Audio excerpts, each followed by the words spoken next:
Hello students, welcome to global online. This is Ankita Sood. Paper one के final revision के लिए full syllabus mock test आज मैं लेकर आई हूं, जिसमें आपको 100 से भी ज्यादा मोस्ट इंपॉर्टेंट क्वेश्चंस कवर करवाए जाएंगे।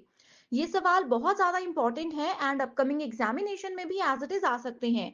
स्टूडेंट्स, अगर अभी तक भी आपकी रिवीजन अच्छे से नहीं हुई है तो इस सेशन को आप सभी ध्यान से जरूर पढ़िएगा, क्योंकि यहाँ पर हर क्वेश्चन के आंसर के साथ मैं आपको इंपॉर्टेंट एक्सप्लेनेशन भी दूंगी, ताकि आपके आसानी से एग्जामिनेशन में अच्छा स्कोर बन सके। पेपर वन के फाइनल प्रिपरेशन के लिए एक क्विक रिवीजन सीरीज हम लेकर आए हैं, जिसमें आपको unit wise most updated MCQs के साथ साथ रिपीटेड पीवाईक्यूज भी हम देंगे। हर क्वेश्चन के आंसर के साथ इजी एक्सप्लेनेशन भी दी जा रही है, ताकि स्टूडेंट्स अगर अभी भी कॉन्सेप्ट्स क्लियर नहीं है तो वो आसानी से क्लियर हो जाए। सबसे खास बात इस कंटेंट की ये है कि आपको हिंदी इंग्लिश में ये सारे क्वेश्चन के साथ साथ हम शॉर्ट नोट्स भी प्रोवाइड करवाते हैं, जिससे कि आपकी तैयारी और भी बेहतर तरीके से हो सकती है। तो ये नंबर आपको दे रही हूँ, इस पर आप आसानी से व्हाट्सएप के थ्रू कॉल या मैसेज करके हमसे कांटेक्ट कर सकते हो। फर्स्ट क्वेश्चन है, external validity in research refers to what. देखो, वैलिडिटी का मतलब होता है रिसर्च में एक बहुत इंपॉर्टेंट कैरेक्टरिस्टिक है ये, जो हमें बताती है कि रिसर्च के लिए हम जो भी प्रोसेस या जो भी प्रोसीजर फॉलो कर रहे हैं वो सही है या गलत। अब दो प्रकार होते हैं वैलिडिटी के, एक्सटर्नल और इंटरनल। इनका एक पर्टिकुलर काम होता है। अब देखते हैं ऑप्शंस में क्या कहा है। द रिगर ऑफ स्टडी, यानी कि जो भी हम रिसर्च में स्टडी कर रहे हैं उसको इतनी स्ट्रिक्टली, इतनी कठोरता से किया जाना चाहिए कि वो हमें बेस्ट और जल्दी रिजल्ट्स दे दे। ये बिल्कुल गलत है। द एक्यूरेसी ऑफ प्रोसीजर, अब बच्चे बोलेंगे कि ये सही है क्योंकि मैंने अभी बोला। तो स्टूडेंट्स, ये जो डेफिनेशन है ये सिर्फ वैलिडिटी की बताई गई है, बट क्वेश्चन में एक्सटर्नल वैलिडिटी कहा है, तो इस रिगार्ड में ये ऑप्शन भी गलत होगा। तीसरा है, the relation of the research problem with the researchers personal life, कि रिसर्चर की जो निजी जिंदगी है उससे कैसे हम रिसर्च प्रॉब्लम को रिलेट करेंगे, तो इससे वैलिडिटी का कोई लेना देना नहीं है। क्योंकि मैंने आपको बताया वैलिडिटी एक इंपॉर्टेंट कैरेक्टरिस्टिक होता है जो कि रिसर्च को बेहतर बनाने में मदद करता है, तो ये भी गलत है। लास्ट ऑप्शन है, the extent of generalisability that the result provide, कि किसी भी जर्नलाइजेबिलिटी को कैसे हम एक्सटेंट, उसके एक्सटेंट तक पहुंचते हैं ताकि हमें रिजल्ट मिल सके। तो ये एक कीवर्ड है कि जब भी जर्नलाइजेबिलिटी यानी कि सामान्यीकरण की बात की जाती है, that means we are talking about external validity. And इसी के साथ एक कीवर्ड है इंटरनल वैलिडिटी के लिए, जो कि है क्रेडिटेबिलिटी। तो यहाँ पर ये दो चीजें मैंने बता दी, एग्जाम के लिए बहुत इंपॉर्टेंट है। Next question is, which of the following is not the objective of action research. So action research क्या होता है, जहां पर हमें इमीडिएटली कोई डिसीजन लेना होता है, प्लानिंग का या किसी से परमिशन लेने का समय नहीं होता। लेकिन यहाँ पर नॉट पूछा है तो इस पर ध्यान दीजिएगा। Options are, to improve the working condition of school, तो स्कूल की जो भी वर्किंग कंडीशन है, जो भी मैनेजमेंट है, उन सबके लिए एक्शन रिसर्च जरूरी होता है। यहाँ पर नॉट बोला है इसलिए ये गलत आंसर हो जाएगा। To stimulate the students to raise their standard of learning, students को बताना कि अपने लर्निंग का स्टैंडर्ड बढ़ाओ, स्कूल मैनेजमेंट अपनी तरफ से पूरे एफर्ट्स कर रहा है एंड उनके स्टैंडर्ड को रेज करने के लिए एक्शन लिया जाता है इमीडिएटली। तो ये भी सही है, बट क्योंकि नॉट कहा है तो ये ऑप्शन गलत होगा। To motivate the students to attend the school, अब देखो किसी बच्चे को अगर हमें मोटिवेट करना है तो पहले हमें उसके ऊपर बिहेवियरल स्टडी करनी होगी, उसका बिहेवियर समझना होगा, उसका पास्ट समझना होगा। तो ये एकदम से एक्शन लेकर के नहीं हो सकता, इसके लिए प्रॉपर प्लानिंग की जरूरत होती है। एंड लास्ट ऑप्शन है, to organise healthy and congenial environment for effective learning, तो इसके लिए भी इमीडिएट एक्शन लिए जा सकते हैं, इसलिए करेक्ट आंसर है ऑप्शन नंबर 3, कि बच्चे को मोटिवेट करने के लिए इमीडिएट एक्शंस लेने की जरूरत नहीं होती। इसमें अच्छे से उनके बिहेवियर को स्टडी किया जाता है, तभी हम देख सकते हैं, तभी हम पता कर सकते हैं कि बच्चे में कहाँ प्रॉब्लम है एंड कैसे उनको मोटिवेट किया जा सके। Next is, what is the aim of educational research. शैक्षिक अनुसंधान क्या होता है और उसकी क्या जरूरत है।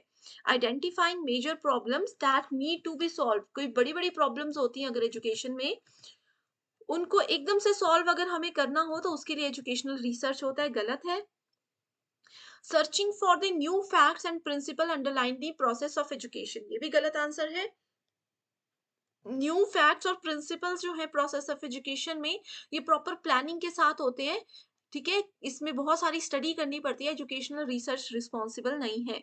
Identifying the AIIMS of education, बिल्कुल सही। एजुकेशनल रिसर्च का यही मतलब है कि कोई बच्चा क्यों पढ़ रहा है, कैसे पढ़ रहा है, उसके क्या एम्स एंड ऑब्जेक्टिव्स हैं। इसीलिए करेक्ट आंसर है यहाँ पर option number 3। So first question है, the study of why does stressful living results in heart attack. इस क्वेश्चन में दो टर्म्स दी हैं कि जो भी पर्सन तनावपूर्ण जीवन जीते हैं उनको हार्ट अटैक आने के चांसेस बढ़ जाते हैं। अब कहा है कि ये कौन सी रिसर्च हमें बताता है। Options are descriptive, explanatory, correlational या फिर फिजिबिलिटी रिसर्च। अब देखो स्टूडेंट्स, ये दो चीजें एक दूसरे पर डिपेंडेंट है कि कोई अगर तनावपूर्ण जीवन जी रहा है तो श्योरिटी है कि उनको हार्ट अटैक आने के चांसेस हैं। इस चीज को रिसर्च में कहा जाता है कॉज एंड इफेक्ट, कि एक चीज की वजह से किसी दूसरे चीज पर प्रभाव उसका पड़ सकता है। एंड जब भी हम रिसर्च में कॉज एंड इफेक्ट की बात करते हैं, इसका मतलब है we are talking about explanatory research, यानी कि व्याख्यात्मक शोध। सो इसका करेक्ट आंसर है option number B. Next question is the research stream of immediate application is. तो वो कौन सा रिसर्च होता है जिसमें इमीडिएटली हमें एक्शन लेना पड़ता है। अब देखो कई जगह ऐसी होती है, जैसे हॉस्पिटल है या स्कूल मैनेजमेंट है, वहां पर अगर कोई इश्यूज हो जाते हैं तो सोचने समझने का या डिस्कशन करने का मौका नहीं मिलता। वहां पर हम लोगों को इमीडिएटली एक्शन लेना पड़ता है। तो ऐसे में करेक्ट आंसर क्या है। कॉन्सेप्चुअल रिसर्च, क्या उस समय अगर हमारे कॉन्सेप्ट क्लियर होंगे तो हम आगे कुछ कर सकते हैं। नहीं। एक्शन रिसर्च, इमीडिएटली हमें वहां पर कुछ ना कुछ निर्णय लेना होता है। फंडामेंटल रिसर्च यानी कि बेसिक रिसर्च, जो कि सिर्फ नॉलेज को गेन करने के लिए इस्तेमाल की जाती है। या फिर एम्पेरिकल रिसर्च, जो कि केस स्टडी के दौरान सबसे ज्यादा इस्तेमाल की जाती है। तो इस क्वेश्चन में करेक्ट आंसर है option number 2, that is action research. अब आप लोगों ने अप्लाइड रिसर्च का नाम भी सुना होगा। एक्शन रिसर्च जो होता है वो अप्लाइड रिसर्च का ही एक टाइप होता है। एंड इमीडिएटली जब भी हमें कोई डिसीजंस लेने होते हैं तो वहां पर ये दोनों ही रिसर्च को यूज किया जाता है। Is the web portal of स्वयं प्रभा इज मेंटेन्ड बाय। सो स्वयं प्रभा क्या है, ये एक ऑनलाइन प्लेटफॉर्म है, बेस्ट प्लेटफॉर्म है एजुकेशन के लिए। सो इनका एक वेब पोर्टल है जो कि मेंटेन करता है Doordarshan, Google India office, IIT Kharagpur या फिर इनफ्लिबनेट सेंटर। ओके। सो स्वयं प्रभा को मेंटेन किया जाता है इनफ्लिबनेट सेंटर के द्वारा। अब यहाँ पर एक होमवर्क क्वेश्चन पहले मैं आपको देती हूँ कि स्वयं प्रभा, इतना तो मैंने बता दिया कि ये हमें डीटीएच चैनल सर्विसेज प्रोवाइड करवाता है। ठीक है। अब होमवर्क क्वेश्चन ये है कि कितने डीटीएच चैनल स्वयं प्रभा हमें देता है एंड कितने सेशंस उसमें डेली रन होते हैं। ये एक ऐसा क्वेश्चन है जो बार बार एग्जाम में आता है। ओके। सो जैसे कि इस क्वेश्चन में पूछा गया था, करेक्ट आंसर है इनफ्लिबनेट। सो इनफ्लिबनेट की फुल फॉर्म क्या होती है। Information and library network. ठीक है, इंफॉर्मेशन एंड लाइब्रेरी नेटवर्क ये होता है INFLIBNET centre. Next question is andragogy is also refer to as. So teaching aptitude का ये एक बहुत इंपॉर्टेंट टॉपिक है। एंड्रागोगी की बात की जाए, इसका मतलब है we are talking about adult learning. So यहाँ पर अगर आप लोग देखोगे तो हर एक ऑप्शन में अडल्ट लर्निंग की बात की गई है। तो ये क्या होता है, compressed theory of adult learning, comprehensive theory of adult learning, continued theory of adult learning या फिर condensed theory of adult learning. Okay. So andragogy होता है comprehensive theory of adult learning. इसमें बहुत ही ज्यादा डिटेल में बताया जाता है कि अडल्ट लर्नर्स कैसे सोचते हैं, क्या उनके विचार रहते हैं किसी भी पॉइंट को लेकर के। एंड साथ ही एंड्रागोगी में adult learning and adolescent learning दोनों में डिफरेंस भी बताया जाता है। Correct answer is option number 2। Next question is alternative education is also known as, यानी कि वैकल्पिक शिक्षा को और क्या कहा जाता है, family education, non traditional education, traditional education या फिर नॉन फैमिली एजुकेशन। देखो ऑल्टरनेटिव एजुकेशन, जैसे आप लोगों ने ओपन स्कूल्स के बारे में पढ़ा होगा, डिस्टेंस एजुकेशन के बारे में पढ़ा होगा, ये सब एजुकेशन क्या होती है, इनफॉर्मल होती है, नॉन ट्रेडिशनल एजुकेशन होती है। तो ऑल्टरनेटिव एजुकेशन मतलब नॉन ट्रेडिशनल एजुकेशन। एंड यहाँ पर प्राइमरी एजुकेशन जो होती है वो होती है हमारी स्कूल एंड कॉलेज की एजुकेशन, जहां पर डेली स्टूडेंट्स को कॉलेज या स्कूल जाना होता है, लेक्चर्स अटेंड करने होते हैं। एंड ऑल्टरनेटिव एजुकेशन क्या होती है, जैसे जॉब के साथ साथ बच्चे पढ़ाई करते हैं, जॉब के साथ साथ एक्स्ट्रा कोर्सेज करते हैं, वो सब नॉन ट्रेडिशनल यानी कि ऑल्टरनेटिव एजुकेशन में चीजें आती हैं। अगला क्वेश्चन है, during teaching a teacher statements that encourage students to elaborate on an answers, either their own words or that of others will be called। Exact definition दी हुई है, टीचिंग का ही एक मेथड है जिसकी ये डेफिनेशन है। इसमें कहा है कि टीचर की एक स्टेटमेंट, कई बार हम टीचर्स कुछ बच्चों को बोल देते हैं, अगर मैं एक ऐसी स्टेटमेंट बोल रही हूँ जिसमें मैं किसी स्टूडेंट को मोटिवेट कर रही हूँ, एनकरेज कर रही हूँ कि आपने जो आंसर दिया है वो सही दिया है, उसको थोड़ा सा और इलेबोरेट करो, चाहे बुकिश लैंग्वेज में, चाहे अपनी भाषा में इजीएस्ट वे में उसको इलेबोरेट करो, ऐसा जब टीचर बोलते हैं तो वो टीचिंग का कौन सा स्किल माना जाता है? Options are structuring, instructional variety, engagement in the learning process या फिर probing. So correct answer here is option number 4, that is probing. ये एक बेस्ट टीचिंग स्किल मानी जाती है जिसमें एज अ टीचर आपकी ये रिस्पॉन्सिबिलिटी होती है कि आप किसी स्टूडेंट को मोटिवेट करो। एंड यहाँ पर इंस्ट्रक्शनल वेराइटी, बहुत से स्टूडेंट्स ने आंसर जरूर सोचा होगा। इंस्ट्रक्शनल वेराइटी होती है लर्निंग को कैसे हम अलग अलग तरीके से पढ़ा करके इंटरेस्टिंग बना सकते हैं, कि अगर टीचिंग का, लर्निंग का एक तरीका काम नहीं कर रहा तो उसको बदल कर हम किसी और तरीके से स्टूडेंट्स का इंटरेस्ट अपने तरफ बढ़ा सकते हैं। Next question is, in which method of research the independent variable is manipulated to observe and measure its effects on dependent variable? So research aptitude का ये question है, variables में से पूछा गया है। जो independent variable होते हैं उनको अगर मैनिपुलेट किया जाए, उनमें अगर कुछ चेंजेस लाए जाएं एंड उनको चेंज होने के बाद उसका जो इफेक्ट है वो डिपेंडेंट वेरिएबल पर अगर हमें नजर आ जाए तो इस रिसर्च को क्या कहा जाता है? Options are ex post facto, experimental, case study या हिस्टोरिकल। अब देखो, हिस्ट्री में तो जो चीजें हो चुकी हैं वो हो चुकी हैं, इससे किसी भी चीज पर कोई इफेक्ट नहीं पड़ सकता, आप जितनी मर्जी रिसर्च कर लो। अगर हम लोग यहाँ पर एक्सपेरिमेंटल रिसर्च को मानकर चले तो साइंस लैब में अगर कोई एक्सपेरिमेंट करता है, एक केमिकल को दूसरे केमिकल से मिला देता है, तो पहले वाले केमिकल में भी तो कोई ना कोई चेंजेस होंगे ना। यानी कि इंडिपेंडेंट वेरिएबल में चेंजेस करने से डिपेंडेंट वेरिएबल में भी बदलाव, उसके इफेक्ट देखे जा सकते हैं। ये होता है एक्सपेरिमेंटल मेथड। कहीं पर भी किसी के भी चेंजेबल फिनोमिना की अगर बात की जा रही हो तो आप लोगों ने एक्सपेरिमेंटल मेथड को ही सिलेक्ट करना है। Okay, next question is, a students t test is typically used in, देखो टी टेस्ट यूज होता है, एक हमारे पास जी टेस्ट होता है रिसर्च में, टीचिंग में सॉरी, ठीक है। सो टी टेस्ट यूज किया जाता है in comparing two groups to see if their means differ. ठीक है, दो अलग अलग ग्रुप्स हैं स्टूडेंट्स के, दोनों को हमने सेम टास्क करने के लिए दे दिया। अब हमें देखना है कि टी टेस्ट हमें ये बताता है कि दोनों ही ग्रुप्स की क्या परफॉर्मेंस रही, सेम टाइम दिया गया था, सेम टास्क उनको दिया गया था।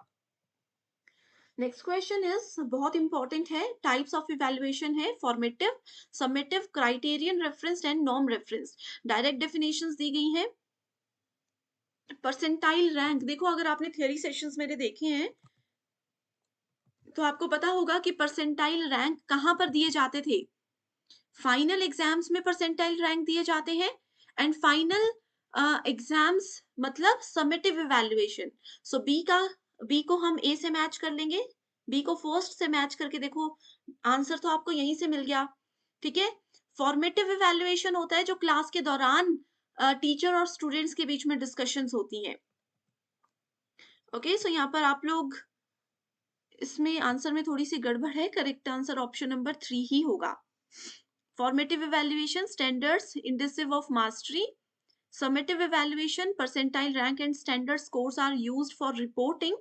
Criterion reference में क्राइटेरिया सेलेक्ट कर दिया जाता है, जैसे मैंने मान लिया कि जिन स्टूडेंट्स के 60% से ज्यादा मार्क्स होंगे सिर्फ मैं उन्हीं को पास करूंगी, तो ये क्राइटेरिया जहां पर सेट कर दिया जाता है, इट्स इंटेंशन टू जज लर्निंग स्टैंडर्ड्स। ठीक है, एंड नॉर्म रेफरेंस क्या करता है, एक स्टूडेंट के परफॉर्मेंस को दूसरे स्टूडेंट्स के परफॉर्मेंस के साथ कंपेयर किया जाता है। The intention of using it is to identify scope and potential for improvement. Next question is also very important.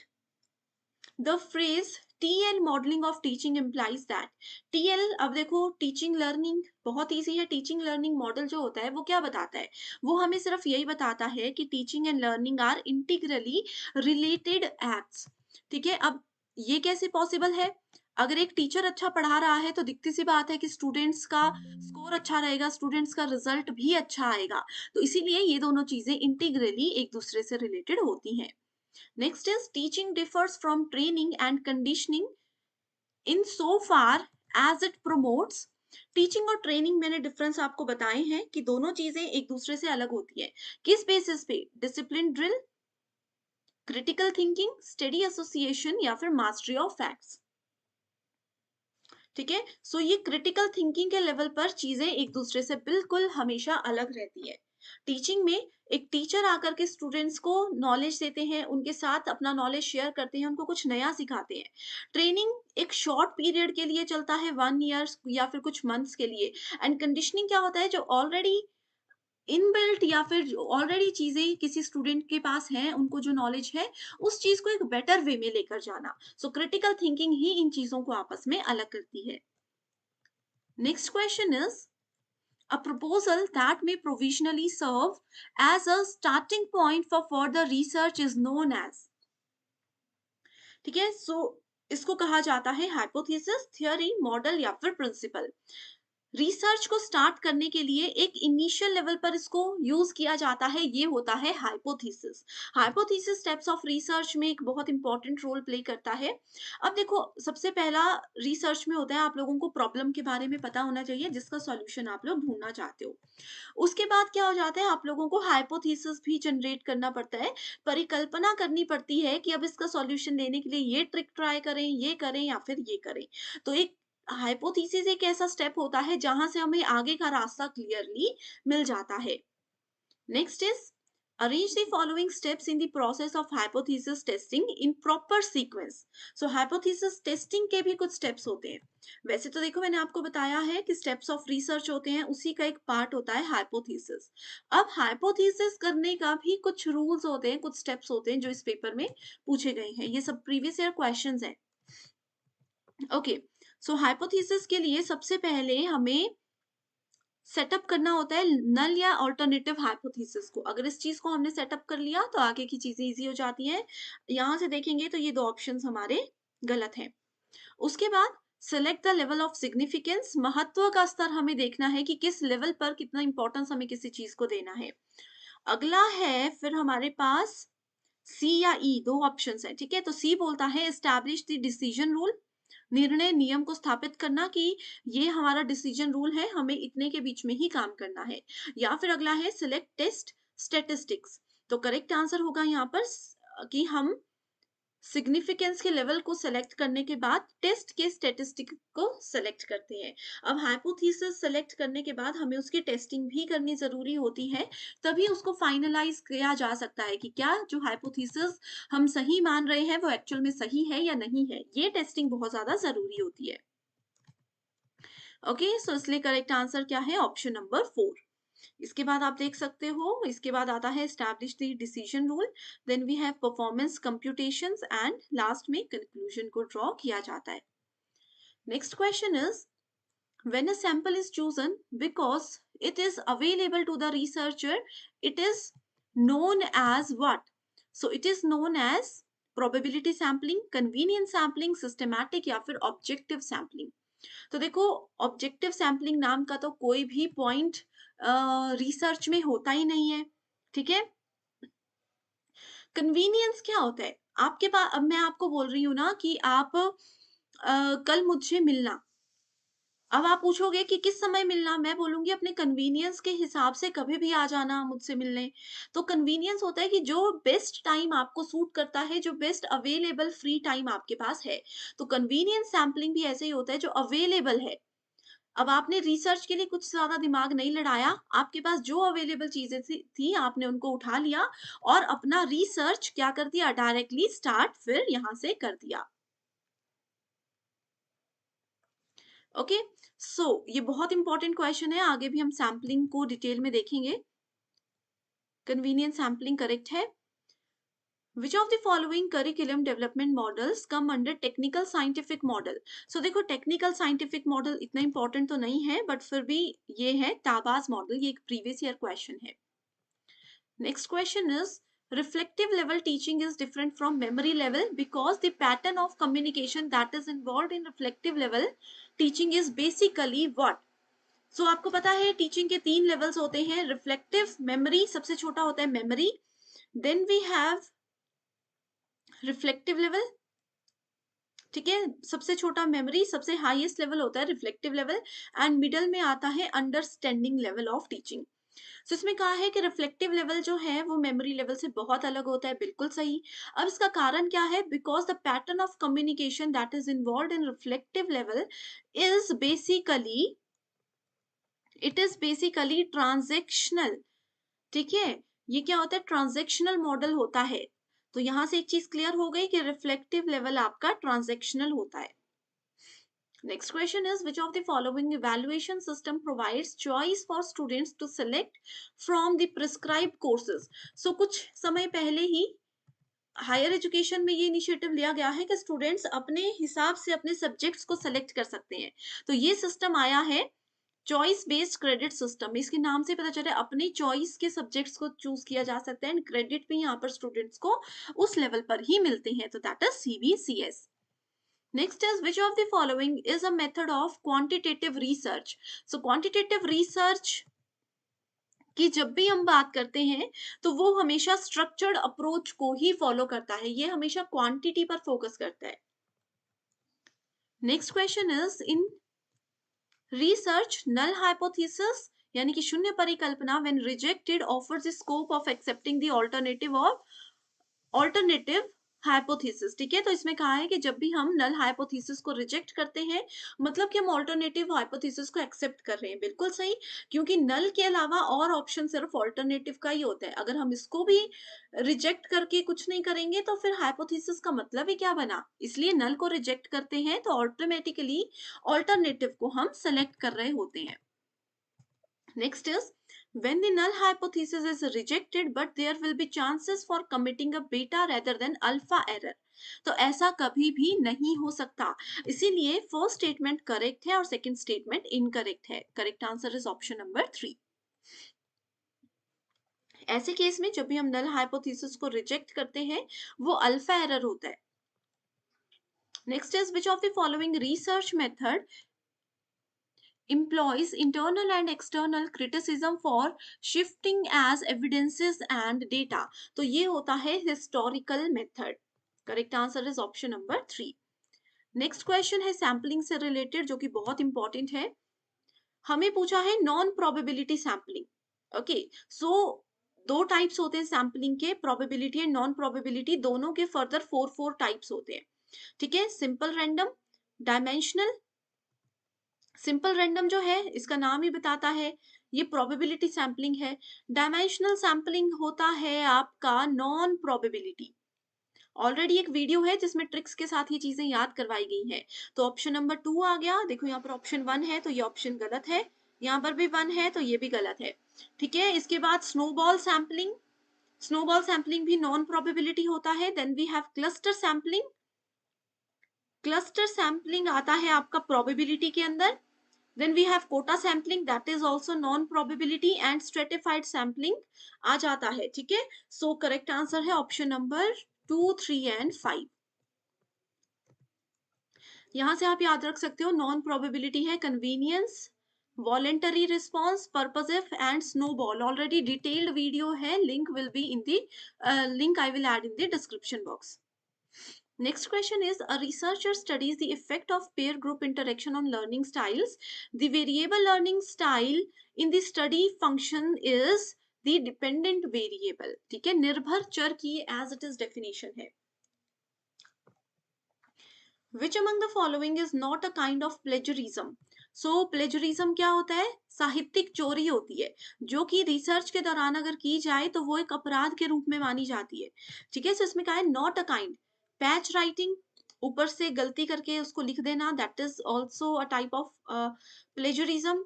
अनटेंड plagiarism, accidental, accidental जो होता तो वो भी प्लेजरिज्म ही, इसमें नॉट पूछा है। डायरेक्ट भी एक टाइप ही है, अनटेंड प्लेजरिज्म यानी कि बेदाग साहित्यिक चोरी, उसको किसी भी तरीके की साहित्यिक चोरी नहीं माना जाता है। Next is, According to the behaviorist school of psychology, the teacher is, so behaviorist theory जो होती है,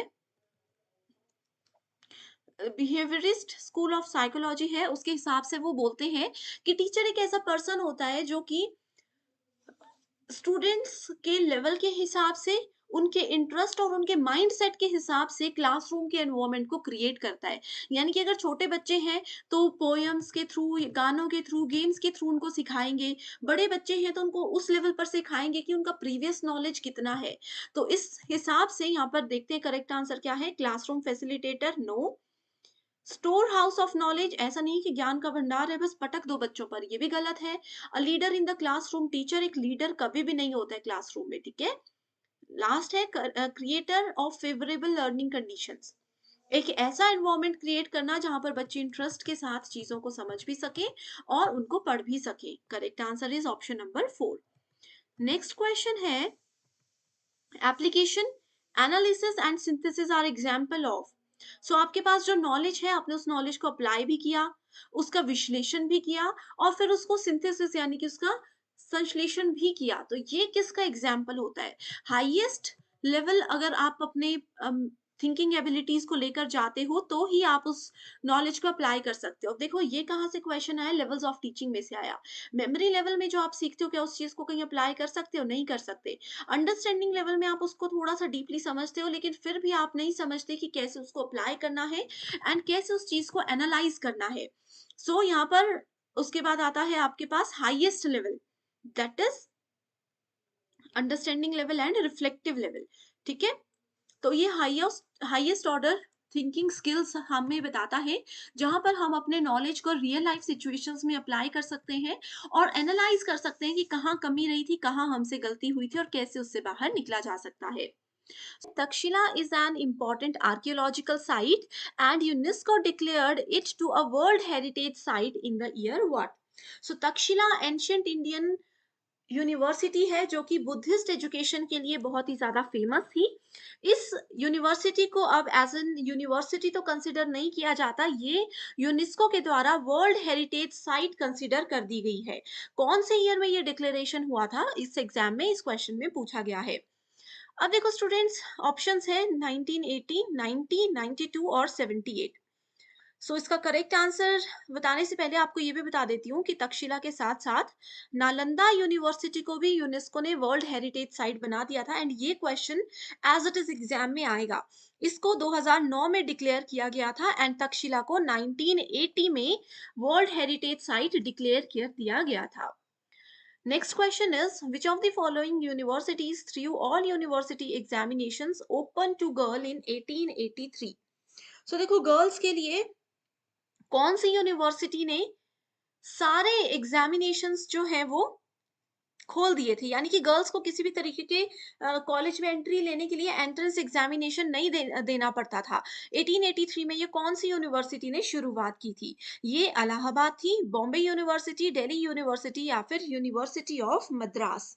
सो इस क्वेश्चन का करेक्ट आंसर है यूनिवर्सिटी ऑफ मद्रास।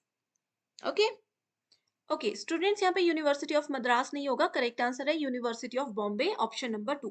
अब देखो यूनिवर्सिटी ऑफ मद्रास 1881 में काम किया था, सेम काम उन्होंने किया था। और बॉम्बे यूनिवर्सिटी ने 1883 में गर्ल्स के लिए सारे एग्जामिनेशन, एंट्रेंस एग्जामिनेशन बंद कर दिए थे।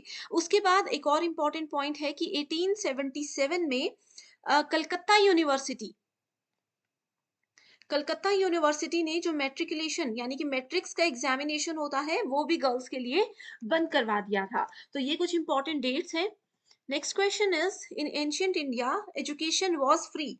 क्या पुराने समय में जो एजुकेशन होती थी वो बिल्कुल फ्री होती थी? बिल्कुल सही है। सेकेंड स्टेटमेंट है, in ancient India education was centralised. So देखो सेंट्रलाइज्ड एजुकेशन नहीं होती थी, एजुकेशन हमेशा नॉन सेंट्रलाइज्ड होती थी। इसमें बच्चों को बहुत ज्यादा कंफ्यूजन रहता है। अब देखो क्या होता था, सेंट्रलाइज्ड होता है कि किसी सिर्फ एक ही सब्जेक्ट का बच्चों को पढ़ाया जाएगा। जैसे आजकल सेंट्रलाइज एजुकेशन होती है, कोई नॉन मेडिकल का बच्चा है उसको सिर्फ नॉन मेडिकल का ही नॉलेज होगा, बाकी चीजों के बारे में कुछ नहीं पता होगा। लेकिन अब उस समय एजुकेशन नॉन सेंट्रलाइज्ड होती थी, यानी कि आपकी इनर नॉलेज के साथ साथ, इनर डेवलपमेंट के साथ साथ आपकी आउटर डेवलपमेंट भी होती थी। आपके सब्जेक्ट्स के साथ साथ आपको एक्स्ट्रा वेद पुराण भी पढ़ाए जाते थे। इसलिए स्टेटमेंट 2 बिल्कुल गलत है और statement 1 is absolutely correct. Next question is which of the following are logical steps for an instruction design system under MOOC. तो सबसे पहले मूक का पता होना चाहिए। मूक क्या होता है? मैसिव ओपन ऑनलाइन कोर्सेज होते हैं। यहाँ पर कभी भी कोई भी स्टूडेंट किसी भी कोर्स के लिए इजीली एनरोल हो सकते हैं। ओके, सो इसमें इंस्ट्रक्शंस दी जाती है। इंस्ट्रक्शनल डिजाइन के कुछ स्टेप्स होते हैं जो कि पूछे गए हैं। Policy analysis, need analysis, content analysis, learner analysis and assignment analysis. अब देखो ये वाला क्वेश्चन इतना ज्यादा इंपॉर्टेंट क्यों है? क्योंकि मूक एक ऐसा टॉपिक है जो कि आपका higher education, ICT, people development and environment सब जगह पूछा जाता है। तो सबसे पहले एक पर्सन को पता होना चाहिए कि उनकी नीड्स क्या क्या है। अगर आपको पता होगा आपकी क्या जरूरत है, क्या सीखना चाहते हो, तभी आप आगे बढ़ पाओगे। पहले नीड एनालिसिस है, then we have content analysis, then learner analysis, और यहाँ पर आप देख सकते हो ये 3 ही स्टेप्स इसमें होते हैं। Next question is the University of Calcutta, Bombay and Madras were to set up on the model of what? So ये तीनों यूनिवर्सिटीज कौन से मॉडल पे सेटअप हुई थी? Oxford university, Cambridge, university of London या फिर university of Edinburgh. So correct answer से पहले ईयर बता देती हूँ कि जो भी ये सेटअप हुआ था ये 1857 में सेटअप हुआ था एंड यूनिवर्सिटी कैम्ब्रिज यूनिवर्सिटी के पैटर्न को इसमें फॉलो किया गया था। Next is as per NEP 2020, gross enrollment ratio GER is sought to be achieved to the extent of 50% by what? So देखो NEP 2020 के बहुत सारे एम्स हैं, बहुत सारे टारगेट्स हैं। इन्होंने कहा था कि 50% हम अपना ग्रॉस एनरोलमेंट रेशो की इसमें कितने बच्चे एनरोल हो जाएंगे उसका एक इन्होंने टारगेट रखा है 50% का। वो कब तक अचीव करने वाले हैं? तो ये अचीव होगा 2035 तक, 2035 तक। ठीक है, 10% इनका टारगेट था 2030 तक। तो कुछ भी एग्जाम में पूछा जा सकता है। Okay, next question is the government of India created department of science and technology in the year. So department of science and technology government of India ने बनाया था। अब देखो इसके नाम से पता चल रहा है अपने साइंस और टेक्नोलॉजी। आज के समय में चंद्रयान ये सब इंडिया ही तो कर रहा है ना।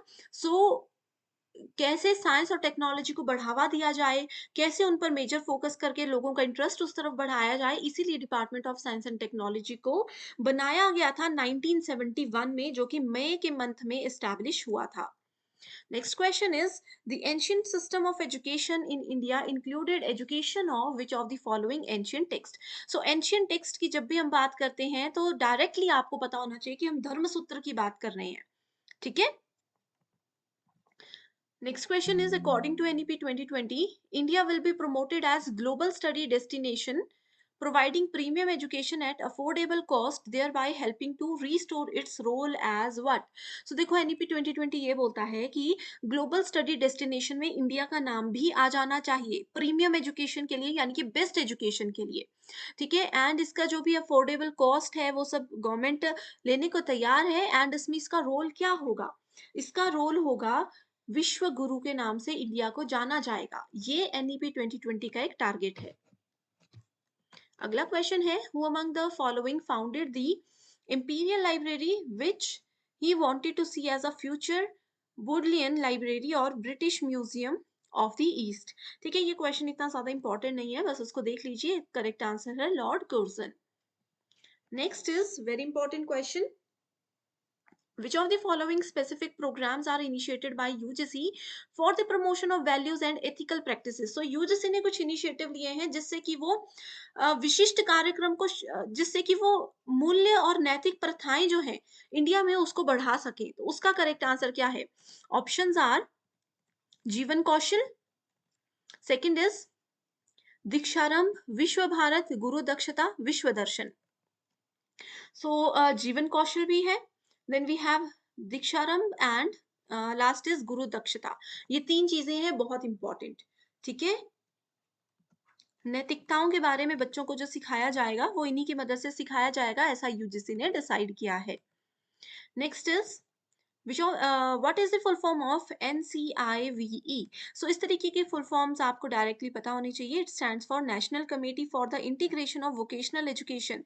वोकेशनल एजुकेशन क्या बोलती है कि अपना जो डेली के सब्जेक्ट्स हैं, medical, non medical, whatever the subjects we have, उनके अलावा हमें वोकेशनल एजुकेशन यानी कि एक्स्ट्रा जो आपके इंटरेस्ट के सब्जेक्ट्स हैं, जैसे वोकेशनल में आपको कंप्यूटर्स हो सकता है, अगर जिन स्टूडेंट्स को आगे वेब डिजाइनिंग में जाना है, जिन लोगों को मैकेनिकल साइड इंटरेस्ट है उनको मैकेनिकल इंजीनियरिंग के बेसिक्स, जिनको नर्सिंग में जाना है उनके नर्सिंग के बेसिक्स सिखाए जाते हैं.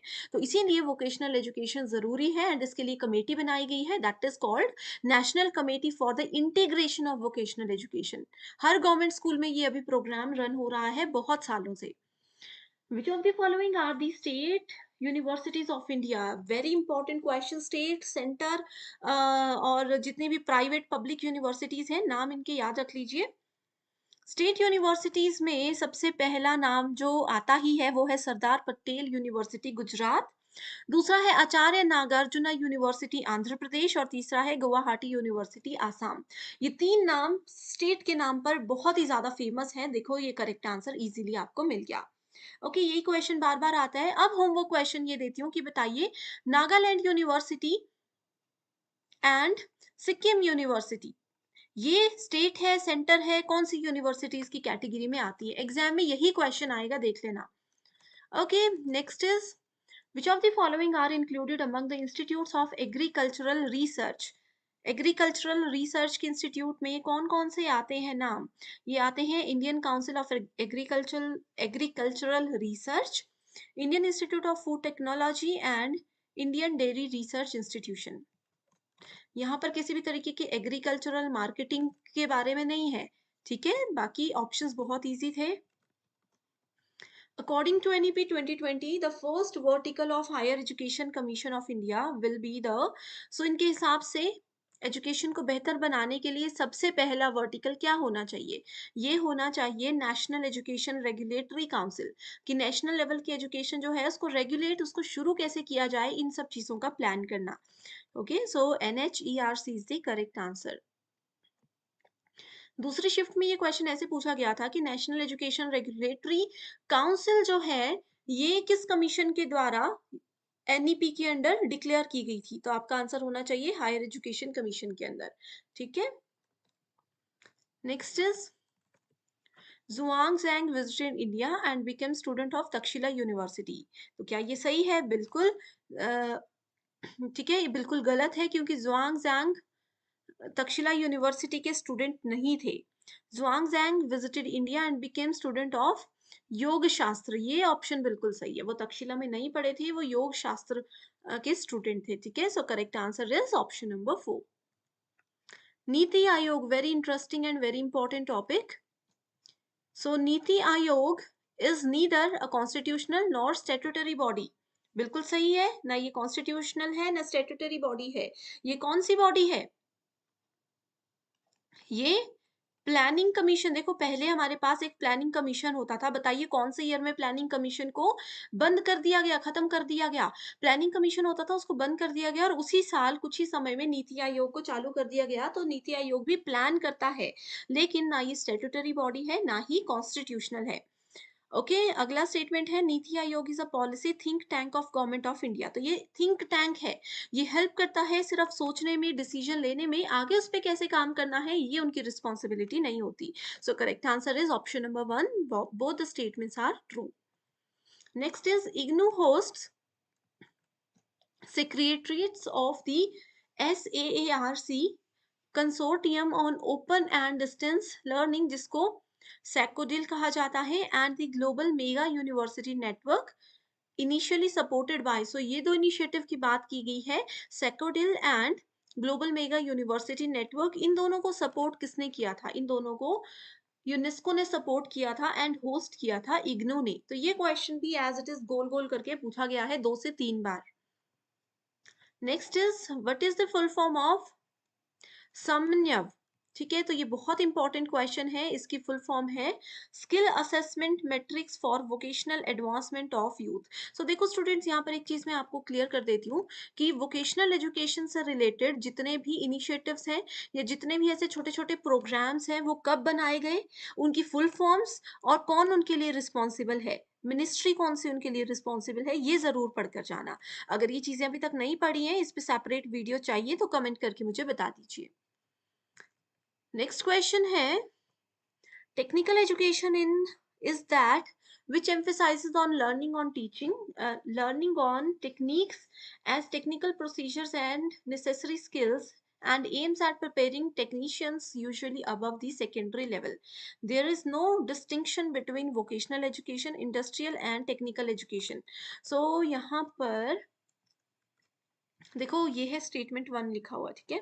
स्टेटमेंट 1 बिल्कुल ट्रू है और स्टेटमेंट गलत है, ठीक है। इसमें कहा है कि नो डिस्टिंक्शन बिटवीन, यहाँ पे नो नहीं होगा, डिस्टिंक्शन होती है वोकेशनल, इंडस्ट्रियल और टेक्निकल एजुकेशन के बीच में। ओके, अंतर होता है, तीनों बिल्कुल डिफरेंट डोमेन पे काम करती हैं, तीनों का बिल्कुल डिफरेंट रोल्स होते हैं।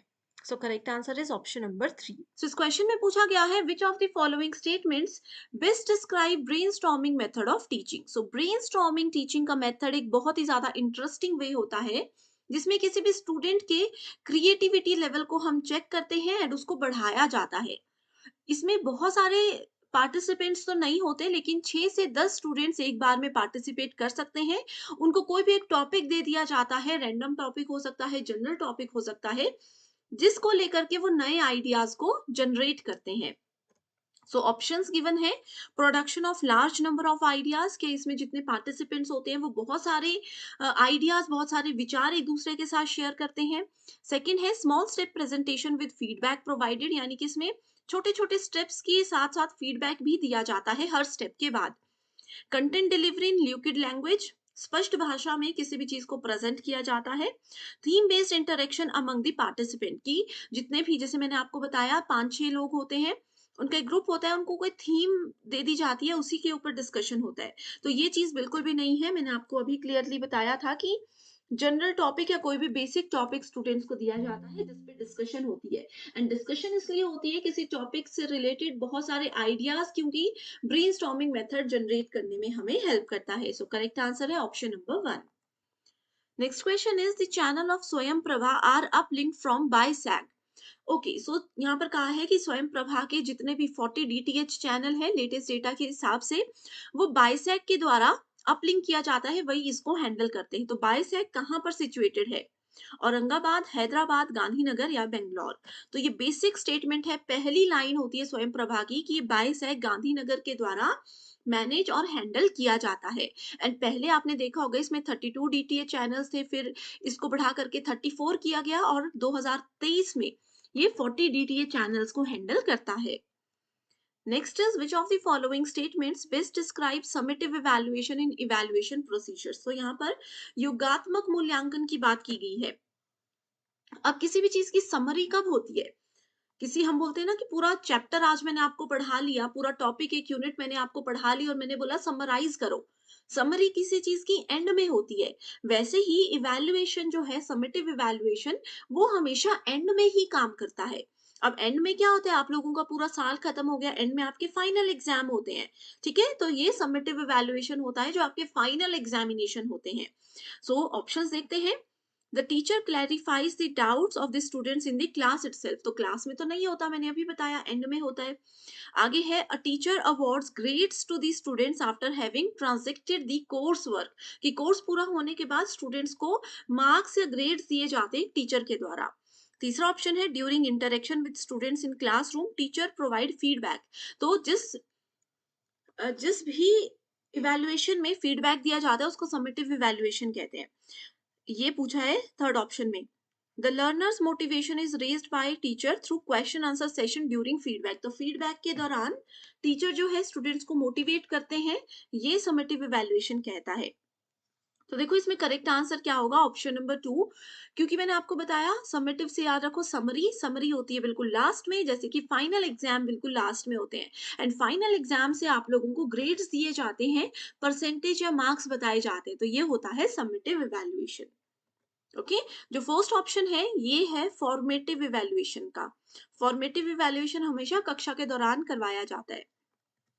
Next is when the consistency of data collected is measured at different points of time, it is identified as। ये रिसर्च एप्टीट्यूड का क्वेश्चन है। इसमें कहा है कि एक रिसर्च है, हमें उस रिसर्च का एक टेस्ट लेना है।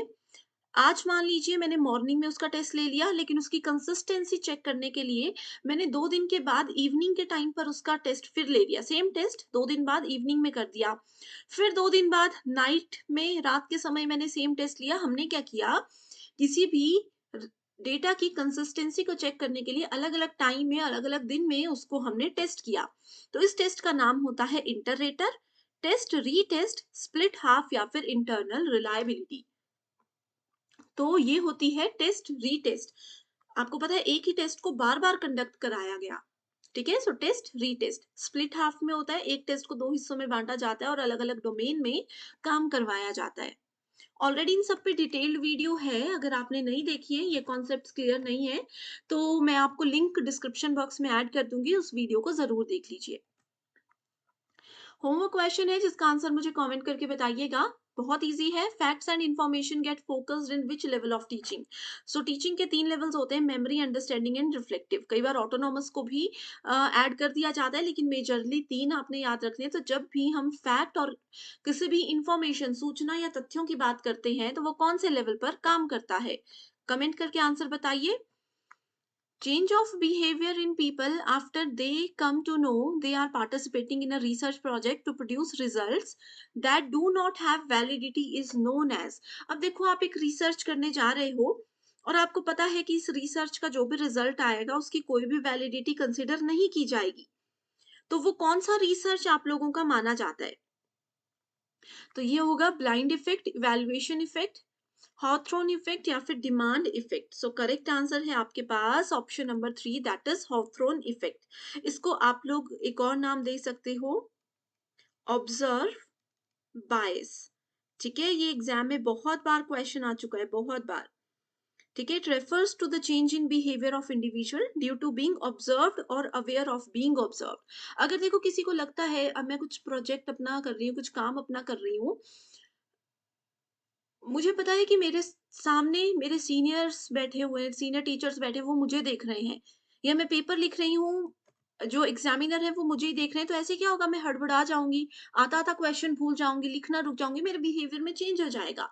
तो ये होता है Hawthorne effect. Okay, next question is an open classroom environment marked by sharing and caring by teachers and students in their interchanges will be most helpful for which level of teaching। सो ये आपका कौन से level of teaching का correct answer है, reflective level. क्यों? देखो, reflective level highest level of teaching होता है, जहां पर टीचर ही सिर्फ बोल रहे होंगे, वो होगा मेमोरी लेवल। यहाँ पर कहा है sharing and caring by teachers and students, यानी कि टीचर और स्टूडेंट दोनों बराबर लेवल पर पार्टिसिपेट कर रहे हैं किसी भी कम्युनिकेशन में, किसी भी डेटा शेयरिंग में। ठीक है, सो ये है reflective level of teaching. Next is if teaching is viewed as a continuum, which of the following modality involves active give and take between teacher and learners। so active give and take की जब भी हम बात करते हैं, actively teacher participate कर रहे हैं, स्टूडेंट्स पार्टिसिपेट कर रहे हैं, तो वो होता है हमेशा इंस्ट्रक्शन में, अनुदेश में। ठीक है, जैसे हम बोलते हैं practice makes a man perfect, तो ट्रेनिंग क्या करती है, किसी की इंटेलेक्चुअल एबिलिटीज को डेवलप करती है, एंड गिव एंड टेक वाला प्रोसेस यहाँ पर हमेशा चल रहा होता है। Next is identify those teaching strategies which are learner centred. So students पर फोकस्ड कौन सी स्ट्रेटेजीज में होता है, cooperative learning, next is team teaching, laboratory based project, pair share discussion, lecturing with power point presentation. बहुत easy question है। Okay, so सबसे पहले कोऑपरेटिव लर्निंग की इसमें कहते हैं कि कोऑपरेट किया जाए, टीचर और स्टूडेंट्स दोनों को कोऑपरेट करना चाहिए एक दूसरे के साथ, तो ये लर्नर सेंटर्ड होता है। ठीक है, उसके बाद आता है टीम टीचिंग। नहीं, इसमें बहुत सारे टीचर्स एक बड़ी क्लास में आते हैं और एक साथ सब पढ़ाते हैं। लेबोरेटरी बेस्ड प्रोजेक्ट, लैब वगैरह में जो होते हैं, उसमें क्या होता है, 3-3 4-4 बच्चों का ग्रुप्स बनाया जाता है, वो खुद प्रोजेक्ट को पर काम करते हैं। पेयर शेयर डिस्कशन, ग्रुप्स बनाए जाते हैं और उनको कहा जाता है कि जैसे एक टास्क दे दिया इस ग्रुप को, एक टास्क दे दिया इस ग्रुप को, और लास्ट में बोला जाता है सब इंडिविजुअली काम करो या छोटे छोटे ग्रुप्स में काम करो और आपस में सारा डेटा शेयर कर दो। लेक्चरिंग जो है वो टीचर सेंटर्ड होता है। सो करेक्ट आंसर है A, C and D, that is option number 3। Next is in which of the following, देखो स्टूडेंट्स, अगर आप लोगों को इस ये वाली पीपीटी चाहिए तो बस मुझे कमेंट करके बता दीजिए, मैं आपके साथ लिंक शेयर कर दूंगी। In which of the following sampling methods employed in research and the units comprising the samples are given equal and independent chance? So कहाँ पर सैंपल में, सैम्पलिंग में इक्वल और इंडिपेंडेंट चांस दिया जाता है हर एक पर्सन को? अब देखो इक्वल और इंडिपेंडेंट चांस की बात यहाँ पर की गई है, यानी कि ये नॉन प्रोबेबिलिटी सैम्पलिंग टेक्निक की बात हो रही है, ठीक है। एंड यहाँ पर कहा है sampling method employed in research and units में डिवाइड किया जाता है। 1000 लोग हैं, 1000 लोगों को छोटे छोटे मॉड्यूल्स में डिवाइड कर दिया जाएगा। मैंने आपको ऑलरेडी बताया है सैम्पलिंग में ये जो छोटे छोटे हिस्से होते हैं इनको मॉड्यूल्स नहीं, इनको क्लस्टर बोलते हैं। तो इसका करेक्ट आंसर भी होगा क्लस्टर सैम्पलिंग। स्मॉल यूनिट्स कहाँ है ना, तो डायरेक्टली क्लस्टर्स आपको पता लगना चाहिए। तो ये ऐसे कुछ कीवर्ड्स और ट्रिक्स होते हैं जहां से आपको कॉन्सेप्ट चाहे नहीं भी क्लियर हो फिर भी आप आंसर ढूंढ सकते हो। Next is in a classroom every teacher has to perform the gatekeeper function. हर एक टीचर को गेट कीपिंग करनी चाहिए, यानी कि हर बच्चे पर बराबर नजर रखनी चाहिए और एक्टिव भी रहना चाहिए। स्टेटमेंट 2 है every teacher in an higher educational institution should act as moral custodian of student both inside and outside it। Higher educational institution में जो टीचर होते हैं उनको स्टूडेंट पर अंदर बाहर हर तरफ से, चाहे कॉलेज स्कूल के अंदर है बाहर है, नजर रखनी ही चाहिए। तो दोनों स्टेटमेंट्स बिल्कुल करेक्ट है। फर्स्ट क्वेश्चन है which of the following hardware was used by the first generation computers. So computer में टोटल 5 जनरेशन है फ्रॉम 1 to 5 एंड हर एक जनरेशन में एक अलग हार्डवेयर, एक अलग सिस्टम यूज किया जाता है जो कि उसकी फंक्शनैलिटीज को, उसकी प्रोसेसिंग स्पीड को इंक्रीज करने में और उसके साइज को कम करने में मदद करता है। यहाँ पर फर्स्ट जनरेशन की बात की गई है तो पहला ऑप्शन है ट्रांजिस्टर्स, वैक्यूम ट्यूब्स, VLSI और इंटीग्रेटेड सर्किट्स जिसको आईसी के नाम से जाना जाता है। अब देखो स्टूडेंट्स, ये जो VLSI है इसके साथ ही आपके पास ULSI और AI यानी कि आर्टिफिशियल इंटेलिजेंस होता है। आपको पता होगा कि आजकल स्मार्ट टेक्नोलॉजी है, तो ये जो है VLSI ये लेटेस्ट टेक्नोलॉजी है। इसका मतलब ये फर्स्ट जनरेशन तो नहीं हो सकता। So first generation we have is vacuum tubes. यहाँ से जरूर क्वेश्चन आता है, तो ये टेबल आप लोगों ने सिर्फ याद रख लेना है। देखो फर्स्ट जनरेशन कौन से पीरियड से कौन से पीरियड के बीच में था, मेन टेक्नोलॉजी या हार्डवेयर इसमें क्या यूज होता था, ये आपको याद रखना है। यहाँ से जरूर question. Next question is which of the following is the binary equivalent of 25। सो देखो बहुत आसान क्वेश्चन है। बाइनरी लैंग्वेज वो होती है जो कंप्यूटर समझता है। अब आप कंप्यूटर में अगर 25 लिखते हो तो वो उसको इनमें से किसी एक में कन्वर्ट करता है। अब इसको कैसे कन्वर्ट करना है, बचपन में आप लोगों ने एलसीएम निकालना सीखा था। 25 का 2 से एलसीएम निकालना है, जो भी नंबर होगा उसका 2 से एलसीएम निकालना है, ठीक है। 12 2 24, तो यहाँ पर 1 आ जाएगा, रिमाइंडर 1 बच गया ना। 6 2 12, रिमाइंडर इज 0। 3 2 6, पूरा कट हो गया तो 0। फिर से 2 से करना है, 2 1 2, सो यहाँ पर आ गया 3 है तो यहाँ पर आ जाएगा 1। अब इसको इस डायरेक्शन में पढ़ना है, तो ये है 1 1 0 0 1। सो देखो करेक्ट आंसर क्या है, 1 1 0 0 1, that is option number 2। Similarly मैंने आप लोगों को चलो एक और क्वेश्चन दी थी 36। 36 का बाइनरी नंबर बताइए, याद रखिएगा 2 से इसको डिवाइड करना है, okay. Next is which of the following is the fastest to read from and write to than the other kind of storage in a computer? So computer के 4 storage devices का नाम दिया है। इसमें बोला है इनमें से सबसे ज्यादा फास्टेस्ट रीड और राइट कौन करता है। रीड का मतलब है फाइल के अंदर जो भी चीजें हैं उसको पढ़ना, उसको देखना। राइट का मतलब है फाइल में कोई नई जैसे सीडी है या कुछ भी है उसमें नई चीज को ऐड करना। सबसे फास्ट काम कौन करता है, floppy disk, hard disk, CD ROM और रैम। ओके, सो फ्लॉपी डिस्क भी स्लो है, हार्ड डिस्क की स्टोरेज कैपेसिटी चाहे अच्छी होती है बट फास्ट प्रोसेसिंग के लिए ये यूज नहीं होता। कंफ्यूजन है रैम और रोम में। सो देखो सीडी आप सबने सुना होगा, ठीक है, देखी भी होगी, कॉम्पैक्ट डिस्क होता है सीडी का नाम। रोम का मतलब होता है रीड ओनली मेमोरी, ये क्वेश्चन एग्जाम में आएगा। रैम का मतलब होता है रैंडम एक्सेस मेमोरी एंड सबसे ज्यादा फास्टेस्ट मेमोरी इन चारों में से है रैम।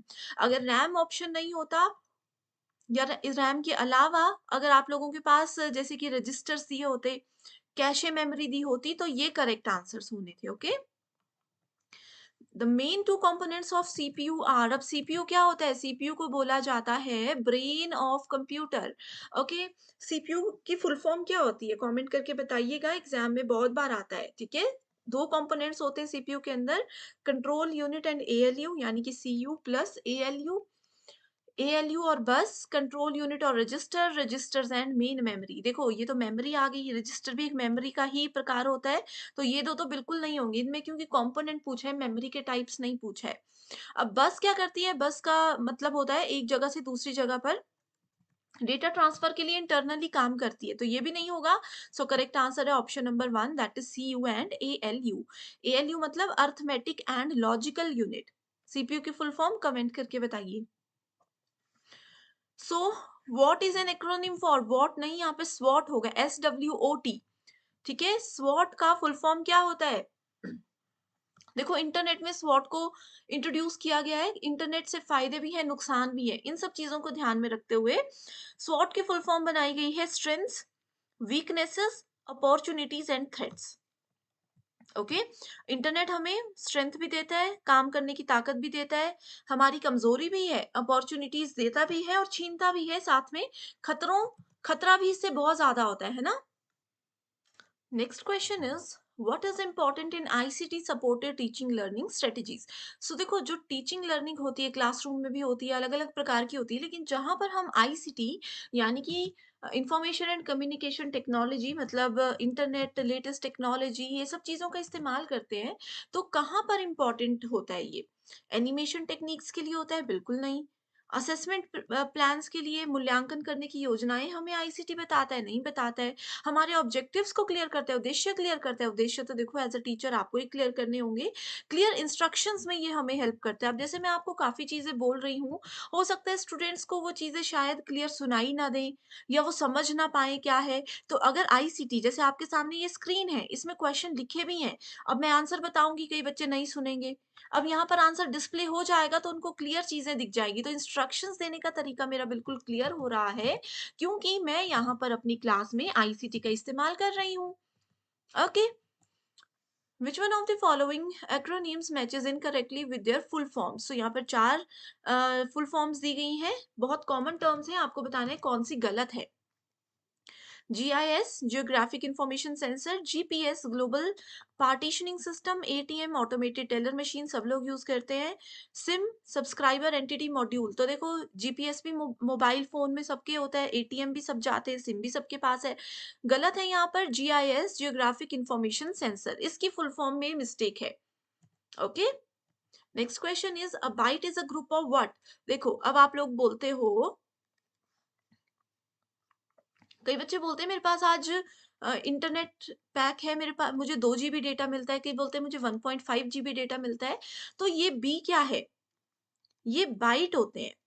ओके, सो इसमें बोला है कि एक बाइट इक्वल्स टू कितने बिट्स? 2 बिट, 4 बिट, 8 बिट या 16 बिट। तो याद रखिए एक बाइट बनता है 8 बिट्स को मिलाकर, यानी कि छोटे छोटे ऐसे 8 बिट्स बनेंगे, उन सबको मिला करके एक बाइट बन जाता है। सिमिलरली अगले 8 अगर हम ऐसे बनाते हैं, तो ये हमारे पास 2 बाइट हो गए, तो 1 byte equals to small 8 bits. Okay, अब यहाँ पर ये चार्ट याद रखना है, स्मॉलेस्ट यूनिट बिट होती है, उसके बाद आती है byte. Okay, 1 bit, binary digit या 0 या 1, एक निबल 4 बिट्स। अगर यहाँ पर 1 बाइट की जगह 1 निबल पूछा होता तो 4 बिट्स आंसर होता। 4 बिट्स, उसके बाद 1 बाइट इक्वल्स टू 8 बिट्स, उसके बाद आता है 1 KB equals to 1024 bytes, 1 MB equals to 1024 kilobytes. ठीक है, देखो उसके बाद आता है 1 GB इक्वल्स टू 1024 MB। तो स्मॉलेस्ट यूनिट है bit, then byte, then bit, then nibble, then byte, उसके बाद किलोबाइट, मेगाबाइट, गीगाबाइट।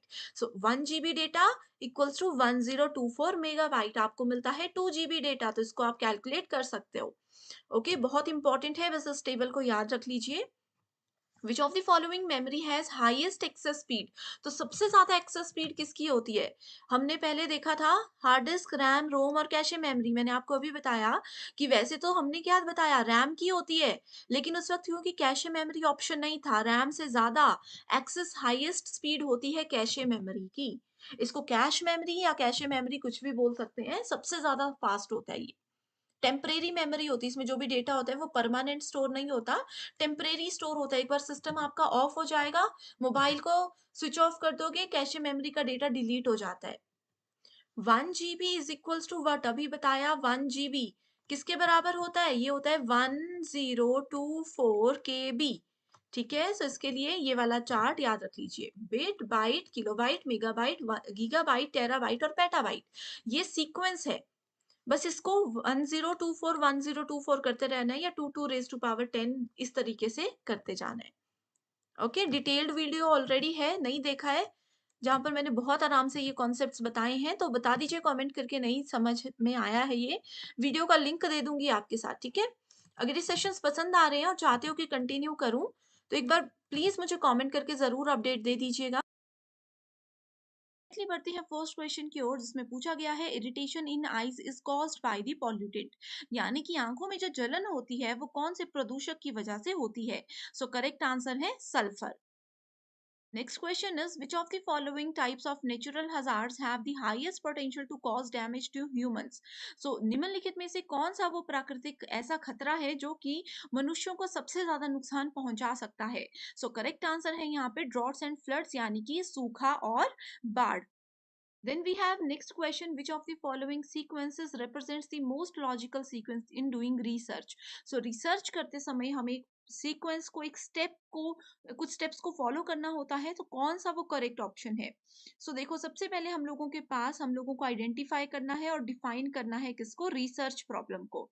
उसके बाद हम हाइपोथेसिस को फॉर्मुलेट करते हैं, यानी कि परिकल्पना करना शुरू कर देते हैं।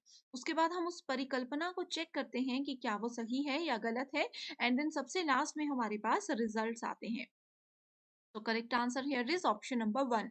बहुत इंपॉर्टेंट क्वेश्चन है, हर साल एग्जाम में आएगा। तो इसमें सबसे पहले ये याद रखिए कि रिसर्च प्रॉब्लम हमेशा पहला स्टेप होता है, एंड रिजल्ट की रिपोर्ट बनाना लास्ट स्टेप होता है। Next question is the smog in cities in India mainly consist of. Bharat के शहरों में जो स्मॉग होता है उसमें कौन कौन सी चीजें होती हैं? सो उसमें होते हैं oxides of nitrogen and unburned hydrocarbons. Next question is plant suitable for biomonitoring of sulfur dioxide pollution is. So sulfur dioxide प्रदूषण की जैव निगरानी के लिए कौन से पौधे की सबसे ज्यादा जरूरत होती है? तो इसका करेक्ट आंसर है व्हाइट पाइन, यानी कि सफेद चीड़ का पेड़। Then we have moss and lichens, यानी कि काई और लाइकेन जिसको हम लोग बोल सकते हैं। सो ये कुछ ऐसे प्लांट्स हैं जो कि बायो मॉनिटरिंग अगर हमें करनी है सल्फर डाइऑक्साइड पॉल्यूशन की, तो उसमें बहुत ही ज्यादा मदद करते हैं। ये क्वेश्चन ऐसा है कि पिछली बार एग्जाम में थोड़ा घुमा के पूछा गया था, ये वाला क्वेश्चन का पार्ट था एंड ये ऑप्शंस का पार्ट था, तो आप लोगों को क्वेश्चंस को भी अच्छे से पढ़कर जाना है, ठीक है? Next question is plagiarism in researches. इसको आप लोग प्लेजरिज्म भी बोल सकते हो, प्लेगरिज्म भी बोल सकते हो, ठीक है? इसको कि शोध की चोरी बोला जाता है। सो रिसर्च में इसको क्यों यूज किया जाता है, क्या ये होता है? तो ये होता है किसी पर्टिकुलर पर्सन की इंफॉर्मेशन को कॉपी करना एंड उसको यूज कर लेना। फॉर एग्जाम्पल, अगर आप लोग मान लीजिए कि हमारी जो ग्लोबल ऑनलाइन के नोट्स अगर आप ले रहे हो, एंड उन नोट्स को आप लोग अपना नाम ऐड करके, अपनी कंपनी का लोगो ऐड करके आगे कहीं सेल कर रहे हो, किसी स्टूडेंट को बेच रहे हो, चाहे हार्ड कॉपी में चाहे सॉफ्ट कॉपी में, तो आप लोग क्या कर रहे हो? प्लेजरिज्म कर रहे हो, यानी कि आपने क्या किया, हमारे कंटेंट को कॉपी किया और अपना नाम देकर उसको आप आगे सेल कर रहे हो, तो इसकी एक बहुत बड़ी सजा भी हो सकती है। तो रिसर्च के दौरान आपको ये चीजें याद रखनी चाहिए। अगला क्वेश्चन है मैच द फॉलोइंग से related, ozone hole, green house effect, natural hazard and sustainable development goals. So sustainable development goals आप लोगों को जरूर पढ़कर जाना है, बहुत इंपॉर्टेंट ये चीज है। तो ओजोन होल जो है that is directly related to UV radiations, then we have green house effect, so ये मीथेन से कनेक्ट होता है। नेचुरल हजार्ड जो है सुनामी है, ठीक है, आप लोगों ने सुनामी सुना होगा, ये नेचुरल हजार्ड है, इसकी मदद से आप इजीली करेक्ट आंसर को आइडेंटिफाई कर सकते थे। Then we have sustainable development goal जो कि इको सेंट्रिज्म होता है। अगला क्वेश्चन असर्शन रीजन बेस्ड है, जो कि एक कॉमन पैटर्न है, एनटीए के एग्जाम्स में बहुत बार पूछा जाता है। Climate change is going to increase social tension in India. तो क्लाइमेट चेंज से क्या होता है, सोशल, जो क्लाइमेट चेंज हो रहा है उससे सामाजिक तनाव बढ़ने के बहुत ज्यादा चांसेस है इंडिया में। इसका कारण ये बताया गया है कि जो फ्रीक्वेंसी और इंटेंसिटी है, यानी कि उसकी आवृत्ति और तीव्रता जो है वेदर चेंज की, विल हैव सीरियस कॉन्सिक्वेंसेस, ठीक है। तो इसका करेक्ट आंसर क्या है, ऑप्शन नंबर 1 की दोनों ही स्टेटमेंट सही बोल रही है। एंड इस वाली स्टेटमेंट का कारण ये हो सकता है। अगला क्वेश्चन है, the biggest hindrance in using biomass as a major energy source is, तो large amount of land required to grow energy crops जो है इसका एक मेजर रीजन हो सकता है। Next question is, climate change is going to increase social tension in India, ये हमने ऑलरेडी डिस्कस कर लिया है। नेक्स्ट है, match list 1 and list 2 and identify the correct code, ठीक है। सो यहाँ पे world health day, population day, ozone day and AIDS day. सो आप लोगों को स्टूडेंट्स मैं बता दूं कि करंट अफेयर से रिलेटेड ऐसे क्वेश्चन जरूर पूछे जाते हैं। जैसे कि अगर हम यहाँ पे बात करें, वर्ल्ड हेल्थ डे जो है वो 7 अप्रैल को मनाया जाता है। सो आप लोगों के एग्जाम में ऐसे पूछा जा सकता है कि वर्ल्ड हेल्थ डे की 2023 की थीम क्या थी, 2022 की थीम क्या थी, एंड कौन सी कंट्री में इसको सेलिब्रेट किया गया, कौन इंडिया में अगर ये सिर्फ मनाया जाता है तो कौन से स्टेट ने या फिर कौन सी सिटी ने इस बार इसको होस्ट किया। तो ये चीजें आपको पता होनी चाहिए, स्पेशली ये डेज और उनकी जो थीम होती है। तो इस चीज को आप लोग नोट कर लीजिए एंड आप लोग बिल्कुल भी परेशान मत होइएगा इन चीजों के लिए। हम लोग जल्दी ही आपके लिए करंट अफेयर की लेक्चर सीरीज शुरू करने वाले हैं, जो कि डेफिनेटली आप लोगों को मदद करेगी। Okay, one below is a proposition जिसमें कि पूछा गया है, Mahatma Gandhi is called the father of nation, यानी कि महात्मा गांधी को राष्ट्रपिता कहा जाता है। इसमें हमें बताना है कि क्लासिकल कैटेगोरिकल प्रोपोजिशन कौन सा यूज किया गया है। Options are universal affirmative and particular affirmative. So universal, जहां पे यूनिवर्स आ गया इसका मतलब है कि हम सबके बारे में बात कर रहे हैं, यानी कि we are talking about all. Next is particular, particular मतलब हम सबके बारे में बात नहीं कर रहे, हम कुछ लोगों या कुछ चीजों के बारे में बात कर रहे हैं। That means we are talking about some percentage, some part of that statement, right. So यहाँ पे बोला गया है महात्मा गांधी को राष्ट्रपिता कहा जाता है। ये स्टेटमेंट सब लोगों ने सुनी होगी, ये स्टेटमेंट सब लोग मानते हैं। सो इस वजह से करेक्ट आंसर क्या होगा, यूनिवर्सल अफर्मेटिव। ओके, जहां पे पूरी स्टेटमेंट ट्रू है एंड हम लोग बिल्कुल श्योर है उस स्टेटमेंट को लेकर के, तो वहां पे हमेशा यूनिवर्सल अफर्मेटिव टर्म आप लोगों ने सेलेक्ट करनी है। अगला क्वेश्चन है, विच ऑफ द फॉलोइंग प्रमाणास are accepted by Vaisheshika philosophy, यानी कि वैशेषिक दर्शन के द्वारा कौन से प्रमाण को स्वीकार किया जाता है।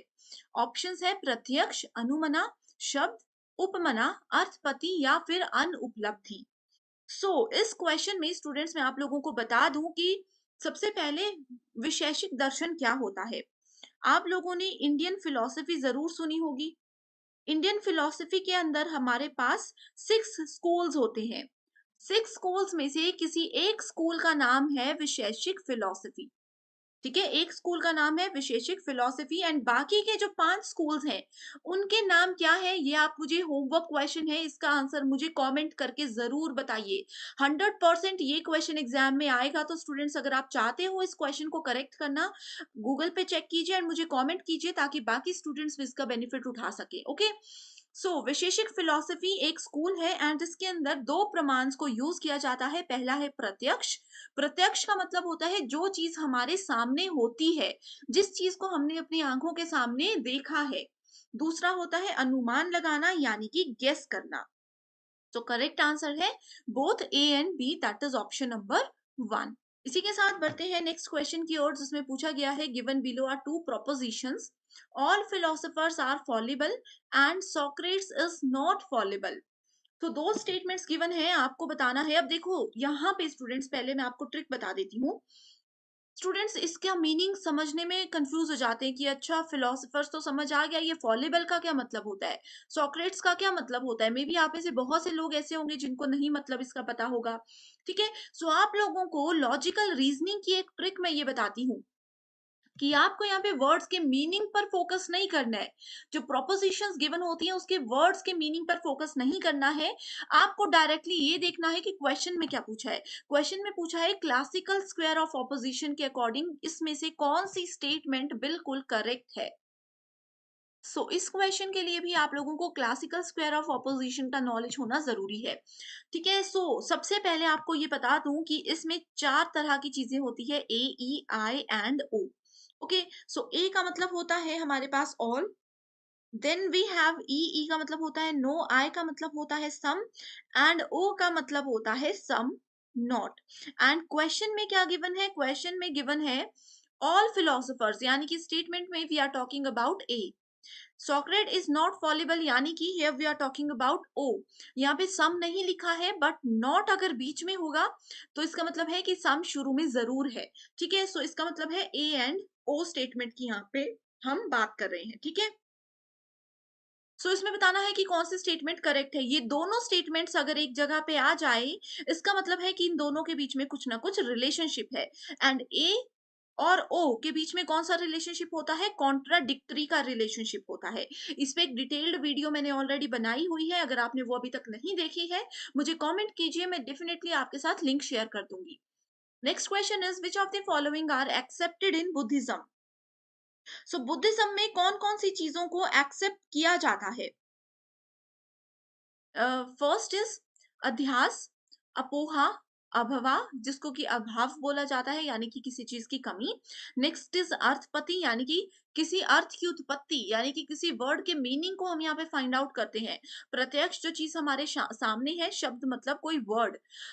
बुद्धिज्म में कौन सी चीज को एक्सेप्ट किया गया था, correct answer here is B and E only. Direct questions है।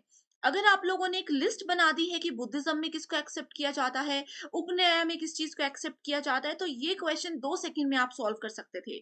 यहाँ पे अपोहा एंड प्रत्यक्ष, ये दोनों चीजों के बारे में बात की गई है। अपोहा क्या होता है, apoha refers to Buddhist exclusion theory. ठीक है, ये उनकी एक्सक्लूजन थ्योरी का ही एक पार्ट है, जिसमें कि it is a negative process of exclusion.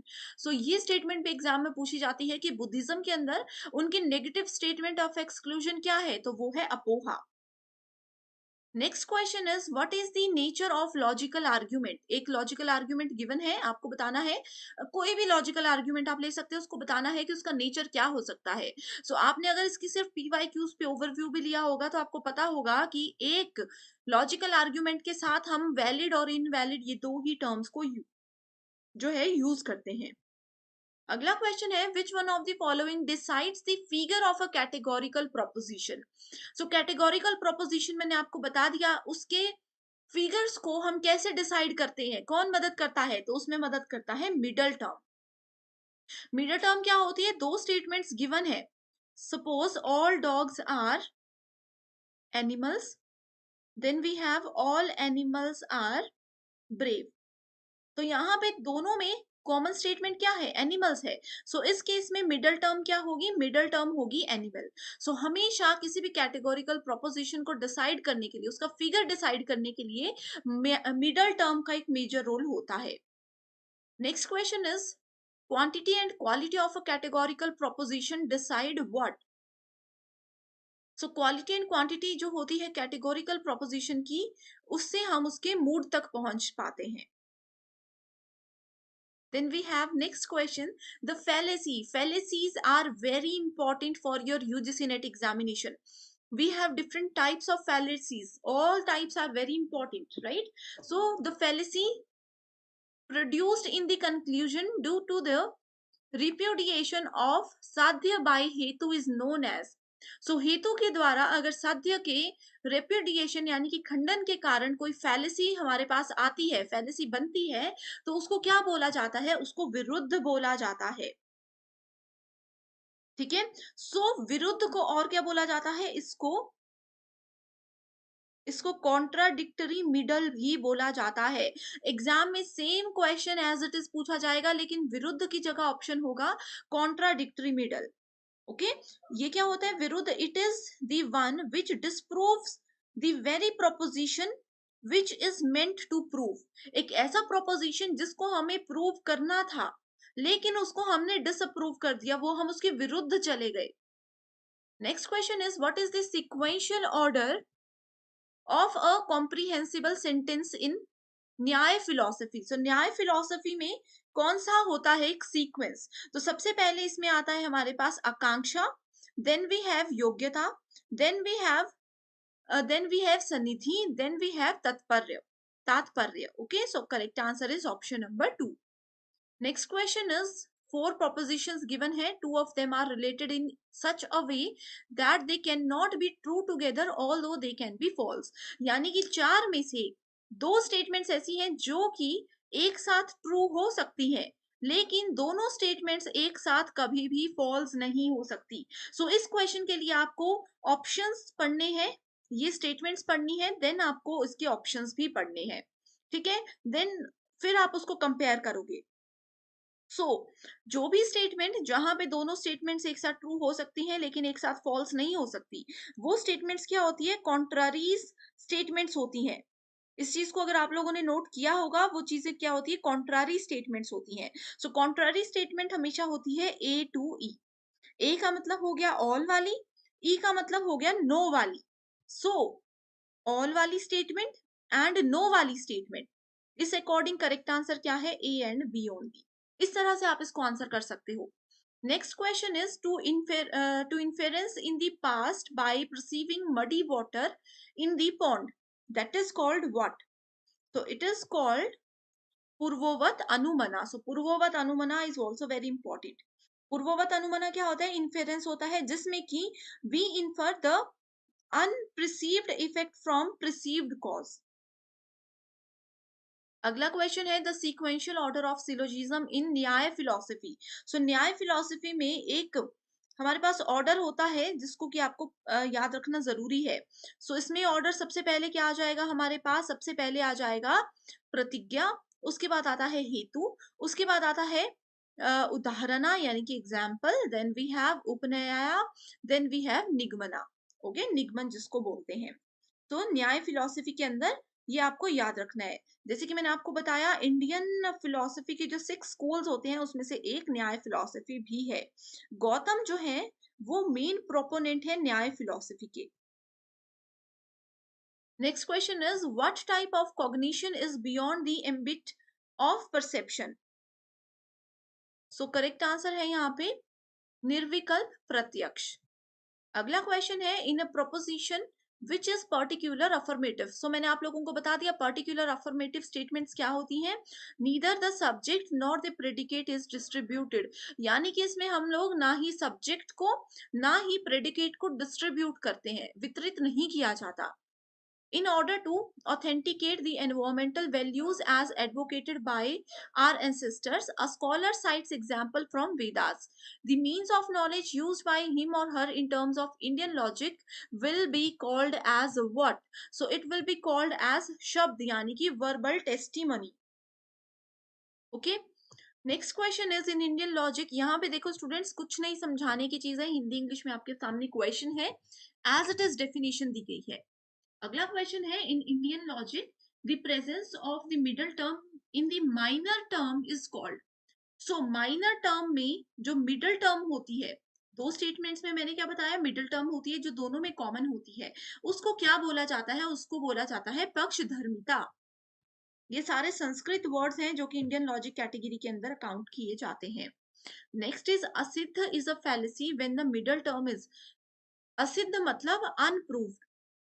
ठीक है, अनप्रूव्ड फैलेसी जो होती है, फैलेसी तब होती है when the middle term is unproved. मैंने आप लोगों को डायरेक्टली आंसर ही बता दिया। सिद्ध मतलब प्रूव कर दिया किसी चीज को, असिद्ध मतलब unproved. Okay, next question is golden mountain is fiery because it is smoky it is smoky, full stop. Which type of fallacy is committed by the above inference? So golden mountains यानी कि स्वर्ण पर्वत जो होते हैं वो बहुत ही ज्यादा अट्रैक्टिव भी होते हैं एंड वो फायरी भी होते हैं, ठीक है, बिकॉज इट इज स्मोकी, क्योंकि वहां पे धुआं भी रहता है। सो ये किसका आंसर है? ये आश्रय सिद्धि का आंसर है। Ayurveda which deals with indigenous system of medicine could be traced to। अब आप लोगों को पता है हमारे पास 4 वेद होते हैं, ऋग्वेद, यजुर्वेद, सामवेद एंड अथर्ववेद। सो आयुर्वेद की बात या फिर आयुर्वेदिक जो रेमेडीज होती हैं उसकी बात कौन से वेद में की गई है ये पूछा है। सो वो बात की गई है अथर्ववेद में। all flowers are toys, some toys are trees। all flowers are toys and some toys are trees, some butterflies are trees। ठीक है, सो यहाँ पे हमें बताना है कौन सी स्टेटमेंट करेक्ट है। सो डायरेक्टली आंसर पे जाते हैं, that is C and E only. Some toys are flowers and some trees are butterflies. ये वाले जो क्वेश्चन होते हैं स्टूडेंट्स, इसको आप लोग डायरेक्टली स्टेटमेंट लॉजिक भी लगा सकते हो, या फिर जिसमें कि आप लोगों को मैंने एक सेपरेट वीडियो में बताया है कि a plus A is equals to A होता है, यानी कि ऑल वाली स्टेटमेंट को अगर दूसरी ऑल वाली स्टेटमेंट के साथ जोड़ जाए तो आंसर में यानी कि ऑप्शन में से ऑल वाली स्टेटमेंट जरूर सेलेक्ट होती है। तो इस तरह के मैंने आपको ट्रिक्स बताए हुए हैं, ठीक है, या फिर आप लोग इसको इस तरह से वेन डायग्राम की मदद से भी कर सकते हैं। तो इसी के साथ बढ़ते हैं पहले क्वेश्चन की ओर, जिसमें पूछा गया है consider the following number series 2, 10, 30, 68 and we have to find the next number. So इस तरह के क्वेश्चंस में स्टूडेंट्स हम लोगों को पहले बेसिक रिलेशनशिप फाइंड आउट करना होता है इन गिवन वैल्यूज के साथ। सो अगर हम लोग देखें इस क्वेश्चन में तो इसका पैटर्न क्या है, अगर हम 1 raised to power 3 करते हैं उसमें +1 कर देते हैं तो हमारे पास वैल्यू आ जाती है 2, जो कि ये गिवन है। नेक्स्ट में अगर हम लोग 2 raised to power 3 करते हैं +2 करते हैं then we have value 10। Next में 3 raised to power 3 plus 3 is equals to 30। Then we have 4 raised to power 3 plus 4 is equals to 68। So ये given pattern को तो हमने डिसाइड कर लिया, यहाँ पे फाइंड आउट कर लिया। इसी पैटर्न को ध्यान में रखते हुए हम लोगों को नेक्स्ट वैल्यू मिल जाएगी जो कि है 5 raised to power 3 plus 5 is equals to 130। So correct answer यहाँ पे होगा ऑप्शन नंबर 1, दैट इज 130। तो ये अगर स्टूडेंट्स आप लोग find the next number type के जो क्वेश्चंस होते हैं नंबर सीरीज या लेटर सीरीज के, इसको आप लोग पीवाई क्यूज को अगर प्रैक्टिस कर लेते हो तो आपको काफी आइडिया हो जाता है कि किस तरह के पैटर्न से जनरली एनटीए क्वेश्चंस पूछता है। नेक्स्ट क्वेश्चन है if light is written as GILTH, तो इसके लिए आपको क्या करना है, LIGHT इस तरह से लिख देना है एंड इसको हम कन्वर्ट करते हैं GILTH से। सो इस तरह से अगर आप लोग इन लेटर्स को लिख लेते हो तो आप लोगों को इजी हो जाता है आइडेंटिफाई करना। सो अब देखो आई को हमने एज इट इज रहने दिया, जी को हमने यहाँ पे ले आया और इस वाले एल को हमने यहाँ पे ले आया, साथ ही एच को हम इस तरफ ले आए हैं एंड टी को हम इस तरफ ले आए हैं। सो इसमें हो रहा है ये वाला पैटर्न फॉलो। नेक्स्ट एक और चीज हमें दी है कि अगर फाइट को इस तरह से लिखा जाता है तो इसको भी हम लिख कर देख लेते हैं FIGHT। ये आप लोगों को समझाने के लिए स्टूडेंट्स मैं थोड़ा सा स्लो जा रही हूँ। अगर आप लोगों को एक बार कॉन्सेप्ट समझ आ जाता है तो आप लोग बहुत इजीली कम समय में इस तरह के क्वेश्चंस को सॉल्व कर सकते हो। सो यहाँ पे भी देखो मिडल टर्म को हमने एज इट इज रखा, इसको यहाँ ले आए, इसको यहाँ ले आए एंड इन दोनों को भी हमने इस तरह से इनकी पोजीशन चेंज कर दी। तो इस अकॉर्डिंग अगर हम देखें तो हमारा नेक्स्ट क्या हो सकता है, SIGHT, इसको हम क्या कर सकते हैं, जी को यहाँ ले आएंगे, आई को एज इट इज रख लेंगे, then we have S, then we have यहाँ पे आ जाएगा टी एंड एच को ले आएंगे हम इस तरफ। सो करेक्ट आंसर क्या बन गया, GISTH। सो GISTH यानी कि option number 2 here is the correct answer. So इस तरह के क्वेश्चंस अगर आपको पसंद आ रहे हैं एंड अगर आप चाहते हो कि मैं आगे भी आप लोगों के लिए इसी तरह की वीडियोस लेकर आऊं तो आप मुझे कमेंट कर सकते हो, या फिर पेपर 1 के कोई सेपरेट सेशंस आप मुझसे चाहते हो तो भी आप मुझे कमेंट कीजिए, मैं डेफिनेटली आप लोगों की रिक्वेस्ट को पूरा करूंगी। नेक्स्ट क्वेश्चन है identify the next number in the series 2, 10, 26 and 50। सो इस क्वेश्चन में स्टूडेंट्स मैं आपको डायरेक्टली आंसर बता रही हूँ, इसमें कौन सी ट्रिक हमने यूज की है, कौन सा पैटर्न हमने यूज किया है, ये आप मुझे कमेंट करके बताओगे। तो ये आप सभी स्टूडेंट्स के लिए एक होमवर्क क्वेश्चन है। ये डेफिनेटली आप मुझे बताइएगा, इससे आप लोगों की एक बहुत अच्छी प्रैक्टिस हो जाएगी। अगर आपको इसका आंसर नहीं पता चल रहा, इसका पैटर्न नहीं पता चल रहा, तो भी कमेंट कीजिए, मैं वहीं पर आपका रिप्लाई कर दूंगी। इसी के साथ बढ़ते हैं नेक्स्ट क्वेश्चन की ओर, जिसमें कि पूछा गया है consider the following letter series. Letter series given है ACF, EGJ, IKN and MOR। तो इस लेटर सीरीज में स्टूडेंट्स आप लोगों को सबसे पहले एक पैटर्न पता होना चाहिए, ठीक है। सो अब देखो, इसमें हम इसको इस तरह से लिख देते हैं ACF, then we have EGJ, then we have IKN, then MOR, ठीक है। तो इस तरह से आप लोग लिख दोगे। उसके बाद आपको क्या करना है, पहले पहले नंबर का कंपैरिजन करना है। सो ए से अगर हम ई के तरफ जाते हैं तो +4 वैल्यूज आती हैं। ए से ई पे काउंट कीजिए, 4 नंबर्स की एडिशन होती है। ई से आई पे भी +4 होता है एंड आई से एम पे भी +4 होता है।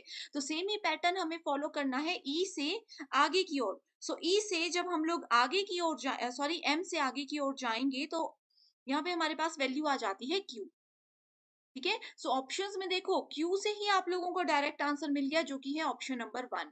सो आप लोगों को यूजीसी नेट के रीजनिंग के सेक्शन में स्मार्ट वर्क करना है, पूरा सॉल्व करने की जरूरत नहीं है। आप देख सकते हो फर्स्ट लेटर सीरीज में से ही हम लोगों को करेक्ट आंसर बहुत बार मिल जाता है। Okay, next question is a man walks at a speed of 3 km/h from location A. So एक पर्सन की लोकेशन है ए, तो उन्होंने ए से 3 km/h की तरफ को ईस्ट की साइड को जो है मूव किया, ठीक है। सो अगर हम लोग इस पॉइंट को ईस्ट डायरेक्शन मानकर चलते हैं तो उन्होंने 3 किलोमीटर जो है ट्रेवल किया है, ये ईस्ट की डायरेक्शन है। ओके, उन्होंने सिर्फ यहाँ 3 किलोमीटर तक ही ट्रेवल किया। उसके बाद फॉर 1 आवर, ठीक है। इसका मतलब क्या हुआ कि 3 किलोमीटर के लिए उनको कितना समय लग गया, इसके लिए उन लोगों को 1 आवर का समय लग गया।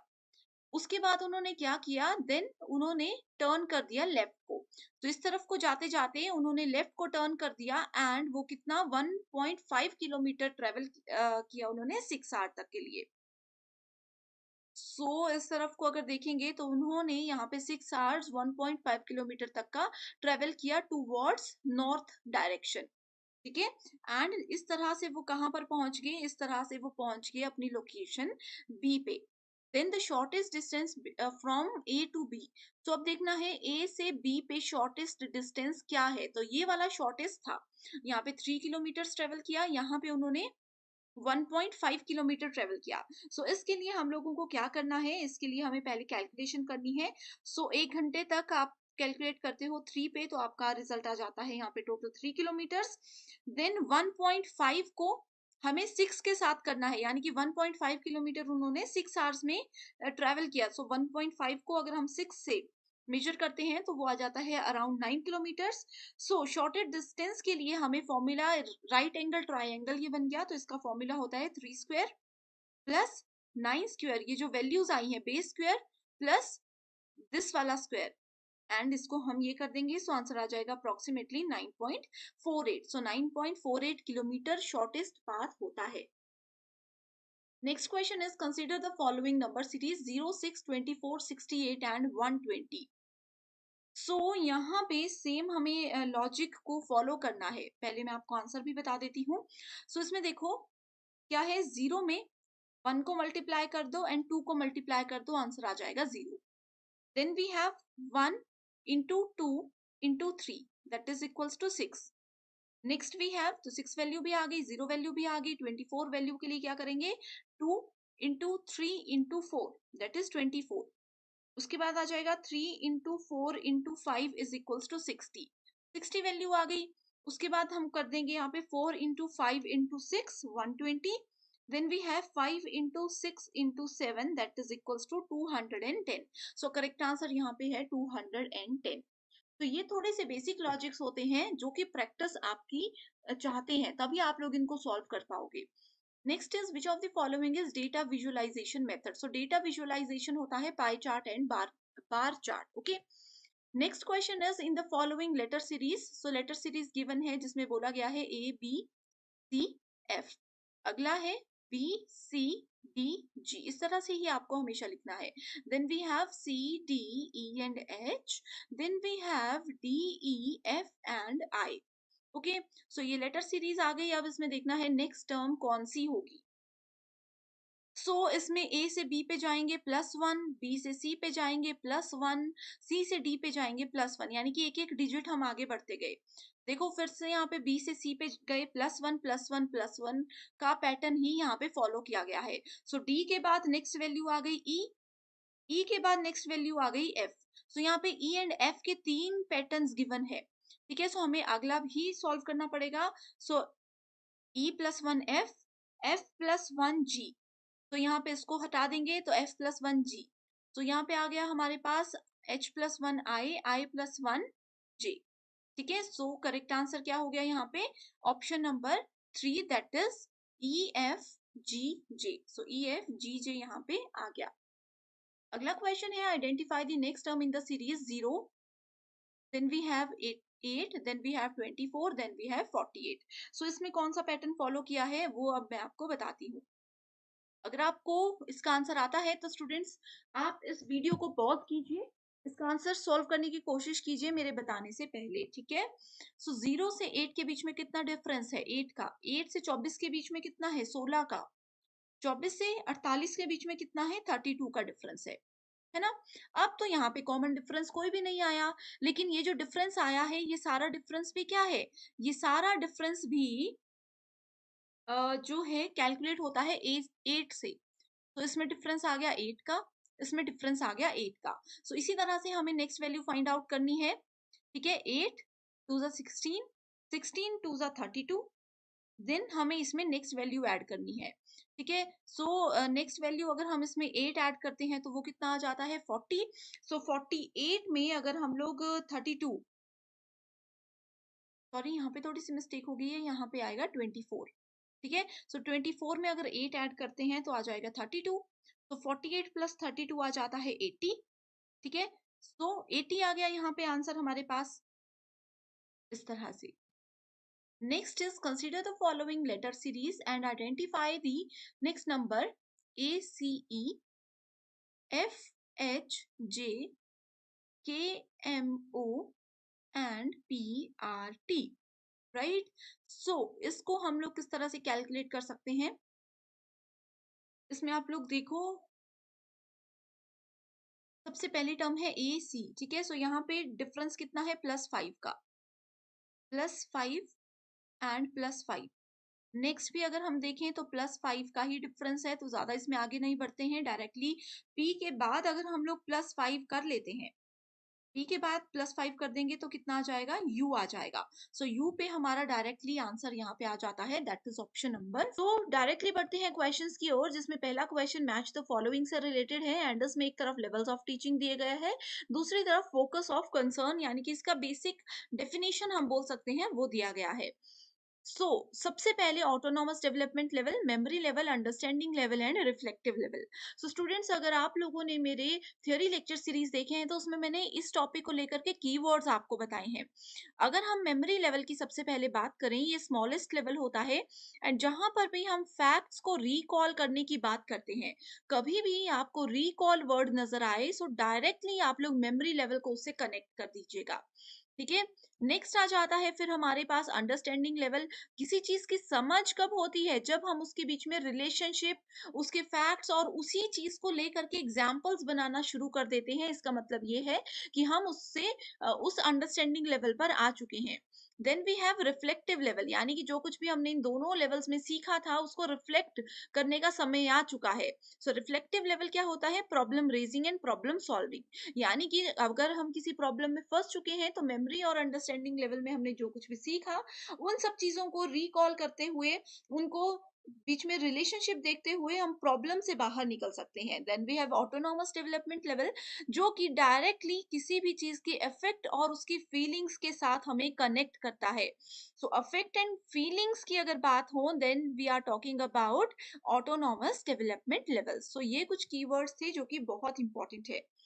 नेक्स्ट क्वेश्चन है Which of the following set of statements best represent nature and objective of teaching and learning?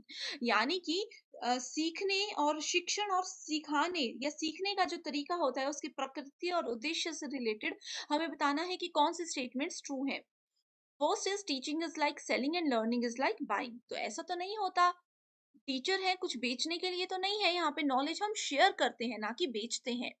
ठीक है, सो ये स्टेटमेंट इनकरेक्ट है। Teaching is a social act while learning is a personal act. So बिल्कुल ये statement correct है, क्योंकि अब मैं आपको पढ़ा रही हूँ तो ये क्या है, ये एक सामाजिक कार्य है। अब आप लोग पढ़ रहे हो, आप सीखना चाहते हो या नहीं सीखना चाहते हो, ये आपका व्यक्तिगत डिसीजन हो सकता है।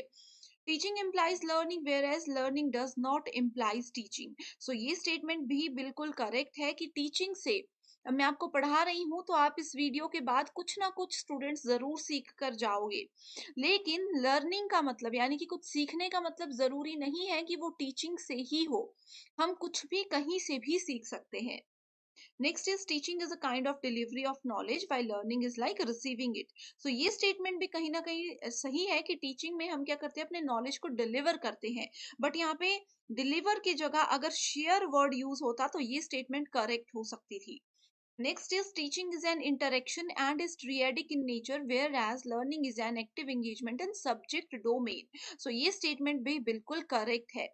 तो करेक्ट आंसर यहाँ पे आ जाएगा हमारे पास ऑप्शन नंबर 2।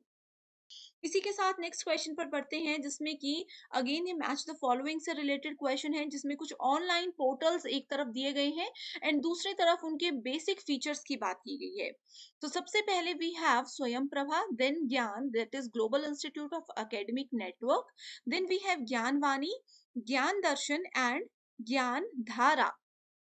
वहीं दूसरी तरफ उनकी डेफिनेशंस दी गई हैं। ठीक है, सो इसको इस तरह से यहाँ पे कवर करते हैं। आप लोगों को अगर पता नहीं होगा तो मैं बता दूं कि स्वयं प्रभा क्या है। स्वयं प्रभा एक फ्री डीटीएच चैनल हमें प्रोवाइड कराता है, एजुकेशनल चैनल्स ये हमें प्रोवाइड कराता है। ठीक है, तो स्वयं प्रभा को हम डायरेक्टली इससे मैच कर देते हैं। ठीक है, सो इसको आप लोगों को इस तरह से याद रख लेना है। राइट, तो स्वयं प्रभा को हमने इससे मैच कर दिया।